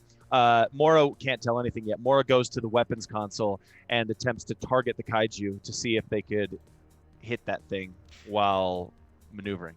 Yeah, you power up the cannons, and you hear this whirring as these cannons sort of lock into place and take aim. You can hit the kaiju from here with these cannons. Why not? He takes a shot. Okay. Go ahead and make a roll. You can use your power to do so. Let's see what this thing does. Success. 2 shells go streaking through space. They pass by you, Tulip. You see these shells just sort of streaking past. Neon, they streak past you as well. And they slam into the side of the kaiju. Go ahead and roll me a d10 for the damage, Barker, if you would.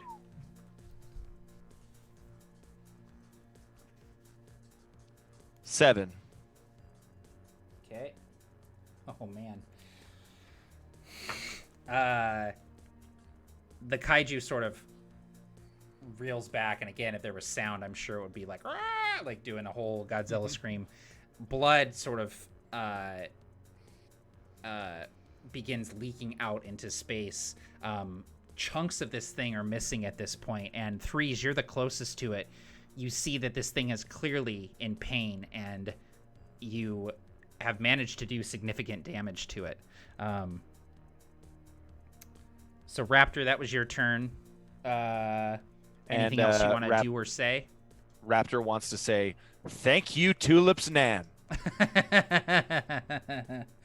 And that brings us to you, Rain. You are approaching this asteroid, and you see the glint of steel against it. You see Big Wolf. Oh, you're muted. Yeah, as Big Wolf comes into frame, the hazy memory of the subterrane comes back to Tulip Cho, and you just see the kind of silhouetted.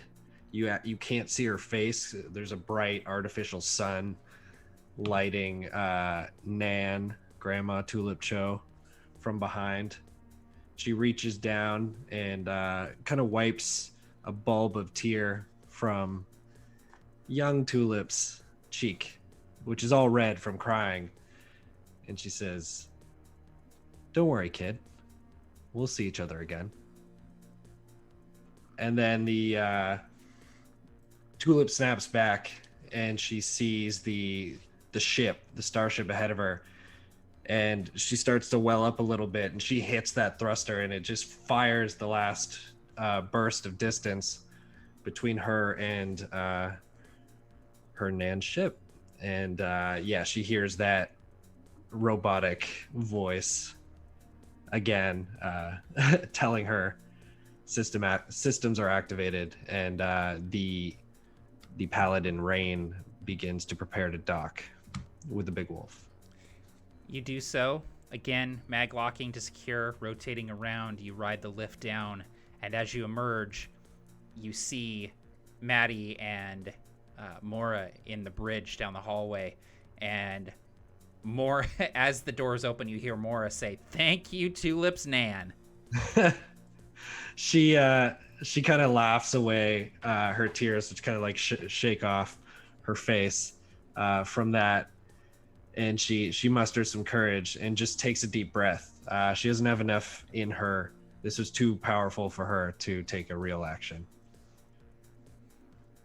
And she just takes a deep breath and looks over at her friends, and then to the sensor screen, to who's left out there in the void.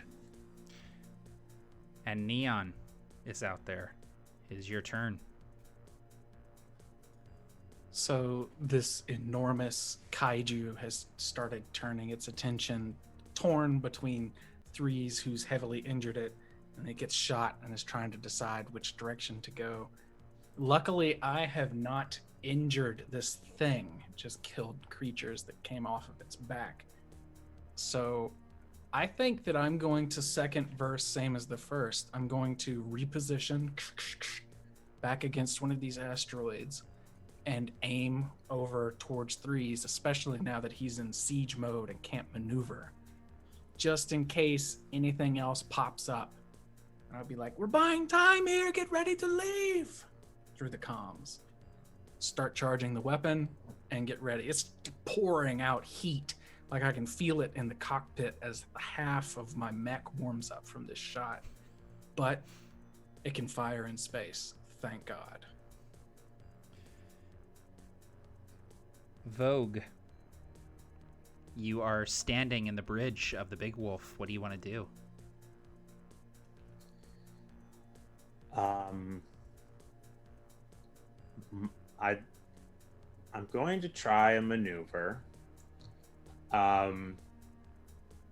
in which I catch my friends with the ship. I'm going to try to open up the docking bays, and I want to try some kind of way that I can.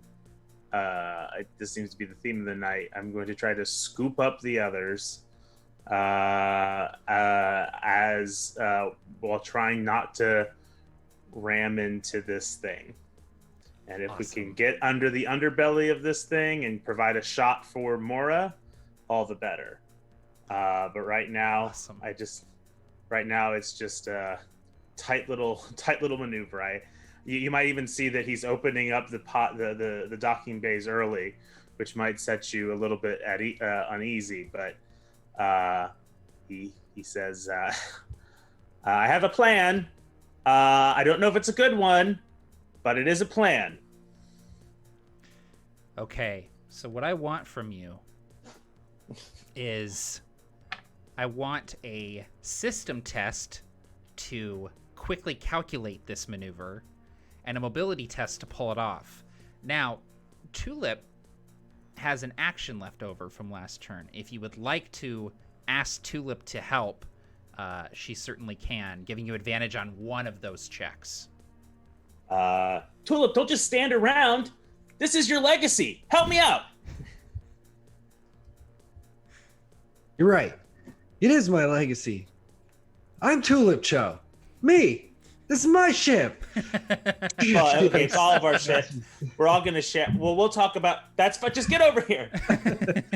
And yeah, she like slams the console in, like rushes over, and starts to assist. All right, so I'm doing this with advantage, or we're both doing a systems check. So you gotta do a system test and a mobility test, and you can have advantage on one of those, your choice, with the assistance of Cho. Gonna be with the systems. Okay. Gonna be with the systems. Okay. Okay.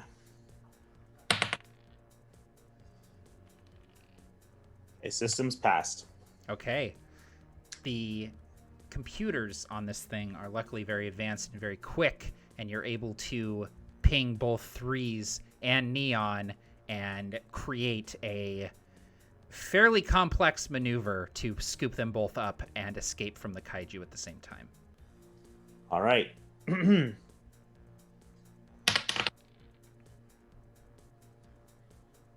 My mobility is a 15. My roll was a 10. Beautiful. I say, all right. Okay, I think I have the vectors in line, and something about some dead Greek guy, and if we just put this over here, and yep, and boop, boop, boop, beep. All right, sounds good. Here goes nothing. And I grab onto some whatever controls are there, and I just go. You do so. The wolf is fast. It's really fast. It's faster than it looks. It's a fairly chunky looking ship, all things considered, but the engines on this thing have an incredible output. And so as you kick on the thrusters, you actually push the asteroid away from the ship as you're lifting off. And you gain speed incredibly quickly. Tulip and Mora, in your sort of seats, in your harnesses, you feel yourself getting like pushed back against the seat with the G-forces as the ship continues to push itself through the void, pushing this considerable bulk through space. And as you do so, this little glint that you know is Neon gets bigger and bigger and bigger. And Neon, you see on your radar the wolf coming up to you. To assist with the dock, Neon, I need a mobility test, please. I am pretty good at those, at least. This is a critical success. Amazing. You, like, tuck and roll and basically just, like, it's like sitting in a chair. You're just, like, in the docking bay, and you almost, like, go to a kneeling position inside the docking bay as this ship just scoops you up and you're mag-locked to the deck. Now, with that critical success, I'm going to say that you were lined up to take a perfect shot at this kaiju from inside this rotating hangar as you set down, if you want to. Yes, because I think it will buy Three's time to get out of siege mode and get into the ship. Mm-hmm. I will try and fire in a way as to... I'm imagining this thing almost shaped like a flatworm or like a lamprey, like you said. So if I fire on the opposite side from where the ship is going to go, I'm hoping it will twitch that direction if I can deal any damage at all. Okay, cool. It is not a critical success, but it is a 4, which is fantastic. Beautiful. Go ahead and give me some damage. 15 points of damage. And that will bring my armor down to 1. What does it look like as you kill this thing? Oh my god! So leaning half out of this docking bay, I'm imagining that the bay is large enough to fly into, right? Mm-hmm. So I have this grappler arm like at the top supporting me so that I can be maglocked to the bottom and grabbing onto the top with my mech at the same time. And I just make this shot just as it twitches to look up at the ship, and it just punches a hole like a needle kind of straight through it. And it coils and starts smashing up against all of this debris in this field as these scales kind of start peeling back, and the little things on it get crushed as it writhes inside the field, and it just rips itself into pieces, like flays open from this injury as it thrashes, and the thrashing wounds it more until it just starts to float towards Threes where it was still headed. At this point, like, the paint's missing on the arm and half of the mech. The inside of this docking bay is white hot. The barrel's starting to, like, warp. Yeah, I imagine the barrel's, like, actually melting a little bit. It's like that, like, molten blue. It was never intended to fire more than once. Yeah, so. Let alone 3 times in quick succession. Mm-hmm. All right, Threes, I need a mobility test for you to assist with this docking as you come out of siege mode and get into the hangar. You expertly, and just like it was meant to be there, Paladin Threes just slots into that hangar, maglocks to the deck, and both you and Neon are brought down in the elevators into Big Wolf. Everyone got scooped. Everybody got scooped this session. You all are aboard the Big Wolf, and the asteroid field is disappearing behind you as these thrusters carry you faster than your mechs ever could back to Nova Locus. I'm gonna let everyone have a moment here if they would like, aboard the ship, on the bridge, in the cabins, wherever you want. And we'll go ahead and start in the order that you entered the ship. So Mora, you go first. What seat is anyone sitting in the commander's chair? I think it was left empty, and so sounds like it. He would stand up and he would look to the chair, move towards it, swivel it a little bit, and he swivels it towards Tulip. I imagine on the back of the chair is that emblazoned wolf logo. And he points to it.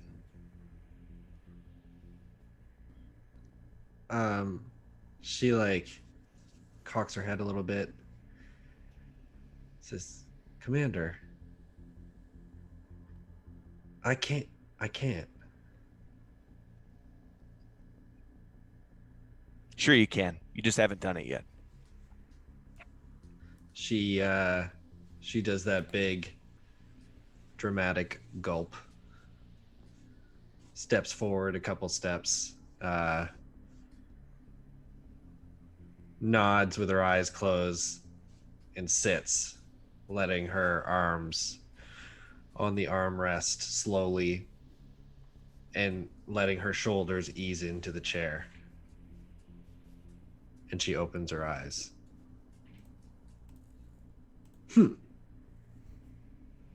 And she just nods at you affirmatively, and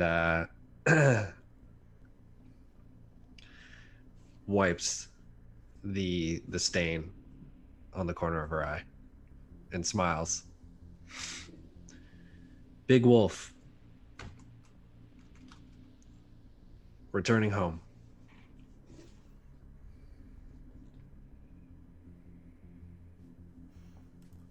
Awesome. Mattie.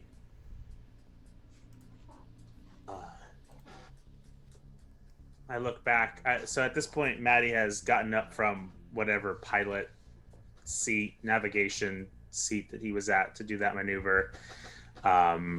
He's mobile, but it's not his usual role, and he kind of like gets out of it as if like he's uncomfortable. He sort of goes to the big view screen or window or whatever it is, and looks out and sees just the obliterated form of this kaiju in space. The speckles of blood. It's corpse floating as our sort of ship sort of does its own like little spinning maneuver and then kind of rights itself into the right position to navigate more safely. And he just sort of looks at he considers it for a long time. And then he hears Tulip say, heading home. And he looks back. Where's home? Are we taking this? Are we taking this to the station? I think we find out together, Mattie.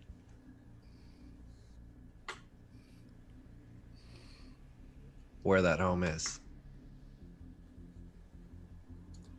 Together, huh? Together.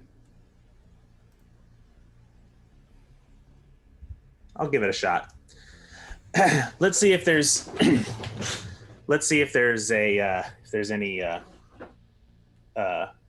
any ration dispensers in this place. And he just goes out and begins roaming the halls.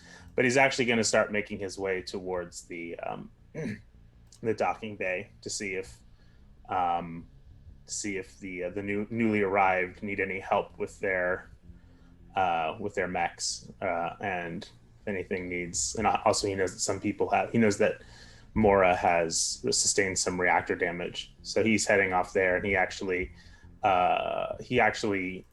while he's saying that, and he's kind of doing his usual little saunter out of the way when he thinks nobody's looking. He takes out his mechanics tools and prepares them for his work. All right, threes.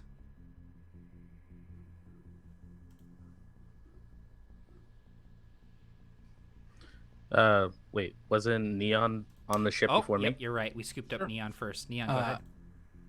The camera is on the deck on this bright, clean, flat floor inside the docking bay, where all the rails and things are moving and the arms are moving to strap all of these mechs in place and get them ready at the post-docking procedures.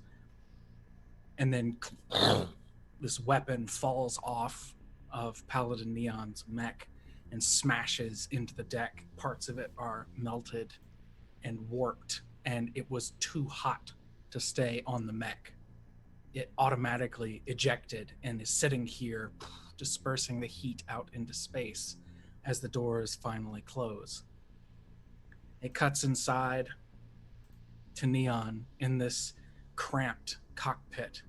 Half the systems are still off from where she powered down and never bothered to power them back up. And she's kicking the door open. It's warped and frayed from smashing against the asteroid, from hurtling through space, from firing this weapon, and finally kicks the rest of the way open. And she climbs down. And when her boots finally touch the floor and the helmet comes off, she's sweating and her hair is stuck to her face, and she seems almost manic and frantic. She drops the helmet and she looks to Threes, who's finally starting to come out of his mech unscathed. She was so far away, she had no idea if he had been damaged by what had happened. And she sees the other mechs in almost pristine condition. And she looks to her own with the paint, warped vapor kind of coming off of the arms and the side, all of the connections for this experimental weapon smoking and smoldering. And there's that smirk of pride almost in knowing that, God damn it, she made a difference. And she reaches out and puts a hand on this thing's knee. And then she sees this hedgehog with a blue mark on its face kind of trundling across the deck. What are you doing here? Scoops it up. Where is the commander? She says to this little hedgehog. Oh my god, I love that so much. Okay, Threes, go ahead.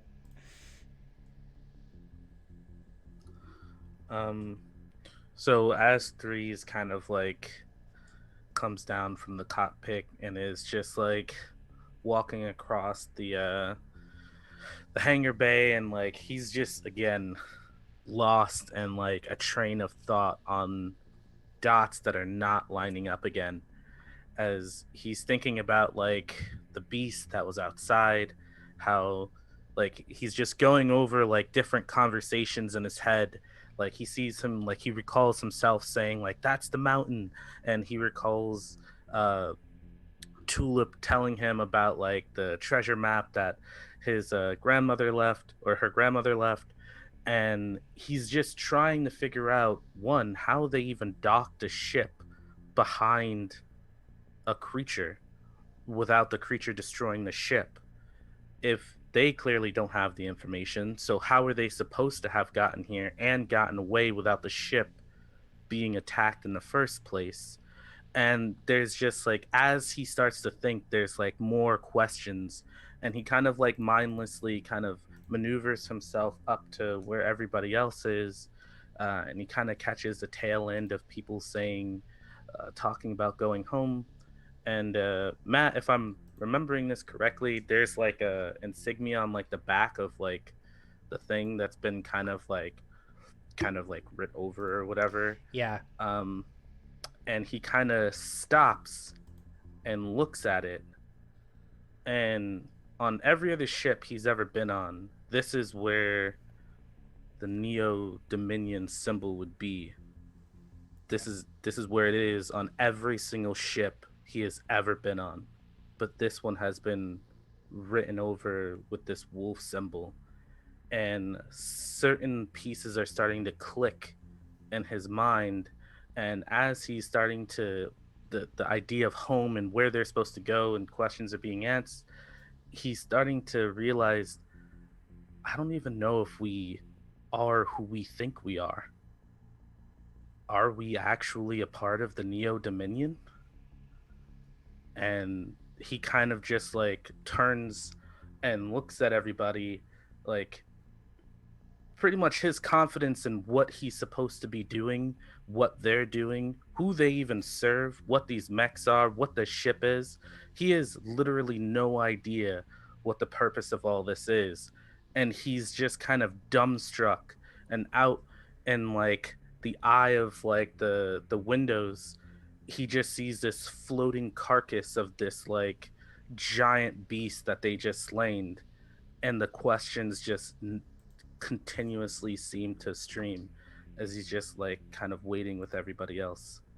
Zasha will come up to you, Regael, and hug you and say in your ear, kind of loudly, "I'm glad that you made it," but will whisper to you as these other crewmates are busy. "The AI is saxifrage. I don't know what to do." And then hold you back to arm's length and see your like questioning gaze through the little slots in your mask. Oh man. I think that's a great place for credits to roll here, Right. as the theme song fades in and we get this shot of this like bewildered look on Regel's face. Awesome. Thanks, guys. This was a much longer session than we normally have, but we got through a lot of it and we secured ourselves a ship. So I'm really excited about the possibilities that presents. I'm going to toss it to these guys to do outros if they want to. Tell us who they are and where you can find them online. And then we'll go ahead and call it a night here since it's getting pretty late. So thanks for tuning in, everybody. We'll go ahead and start over here with JB. Hey everybody, I'm JB. Most of you know me as Drop the Die, at Drop the Die on Twitter, Facebook, Instagram, YouTube, everywhere else. Please come and say hello. I think that I am going to do a giveaway this week for another company, a little startup, for a dice bag and a dice tray. So if you're interested in getting that, come and say hello, enter. It's just a like and a follow for the creator, not even for me. And the week after, I want to do a Mecha Hack giveaway because I'm really loving this and I really love this game and the crew's been fantastic. And I would really, really like to kind of share that love with the rest of the internet. So please come be a part of all that noise. And in the post-credit scene, very, very quickly, there's a Zasha standing with a bikini glistening like in the sunlight. But then the camera pans away and it's actually a miniature and Zasha's painting it and she looks suspiciously at the camera and then the credits keep rolling. Awesome. Amazing. All right, Barker, up here. Go ahead, man. My credit scene is Mora in the captain's chair and it's spinning really fast, and then he steps off of it and he's dizzy and turns green and is about to throw up right when it cuts away. My name is Barker and I haven't really told anyone about this, but you should, if you have a moment, go to patreon.com/inspirethestory. And that's the Patreon that I am starting this month. It's actually officially starting next month, but you can be a patron currently for guided creativity if that's something you're interested in. It's very similar to like guided meditation, but we build something together using open-ended questions and inspirational just ideas that are chucked out there using a lot of different creative methods. And we can even meet one-on-one and hang out and brainstorm character stories and stuff for your tabletop role-playing game or novel. So thanks everyone for tuning in, and I am really excited for the next one. I think this was my favorite session, legitimately. I think so far this was really cool. This one I think takes the cake. Awesome. Thanks, man. And yeah, you can meet with Barker one-on-one in person. He will drive to your house if you're a patron. Matt will fly me there. I'll fly. Yep. All 7'3" of them right in your house. Exactly. Yeah. Yeah. In a helicopter, and I'll step off the helicopter and you'll see me get decapitated in your front lawn. Because you're too tall with blades. Oh, God. It's worth it, though. Patreon, baby. Okay. Over here is Aaron. Go ahead. Hi, everyone. So if you're on Twitter, follow me at AaronTVS. Mostly on Instagram. I also lurk around the all the absolute tabletop stuff. I have a very special thing that's for like a page that I'm doing. It's sort of a Patreon. It's for role players and game masters who don't do math well, and we're really trying to reach out to really reach out to this is a very important cause, and I think you should all support that. You can just send me money in the mail. But the I'm writing a check right now. Yeah, please do. Anyway, my end credit scene. Thank you for a great session, everyone. It was wonderful. Loved it. Again, probably a favorite session as well. My little end credit scene is Mattie is sort of climbing a mountain that's covered and blanketed in snow, some kind of alpine mountain, and then all of a sudden he grabs a rock and it slips from under him, and he's falling, kind of like in Vertigo, where Jimmy Stewart's just kind of like falling into nothingness, and behind him he's crashing towards the white snow, and when he hits the white snow it turns into moths for some reason, and then we're just in absolute, and then the moths just kind of like one moth comes up to the screen as like a white, and then we go to the next end credit scene. Man, that is very, very anime. Very well done. All right, Matt, go ahead. Yeah, my name is Matt, and I play Tulip Cho, and I love this game. I love Mecha Hack. This was also my favorite session. Go figure. It just keeps getting juicier. I loved it a lot.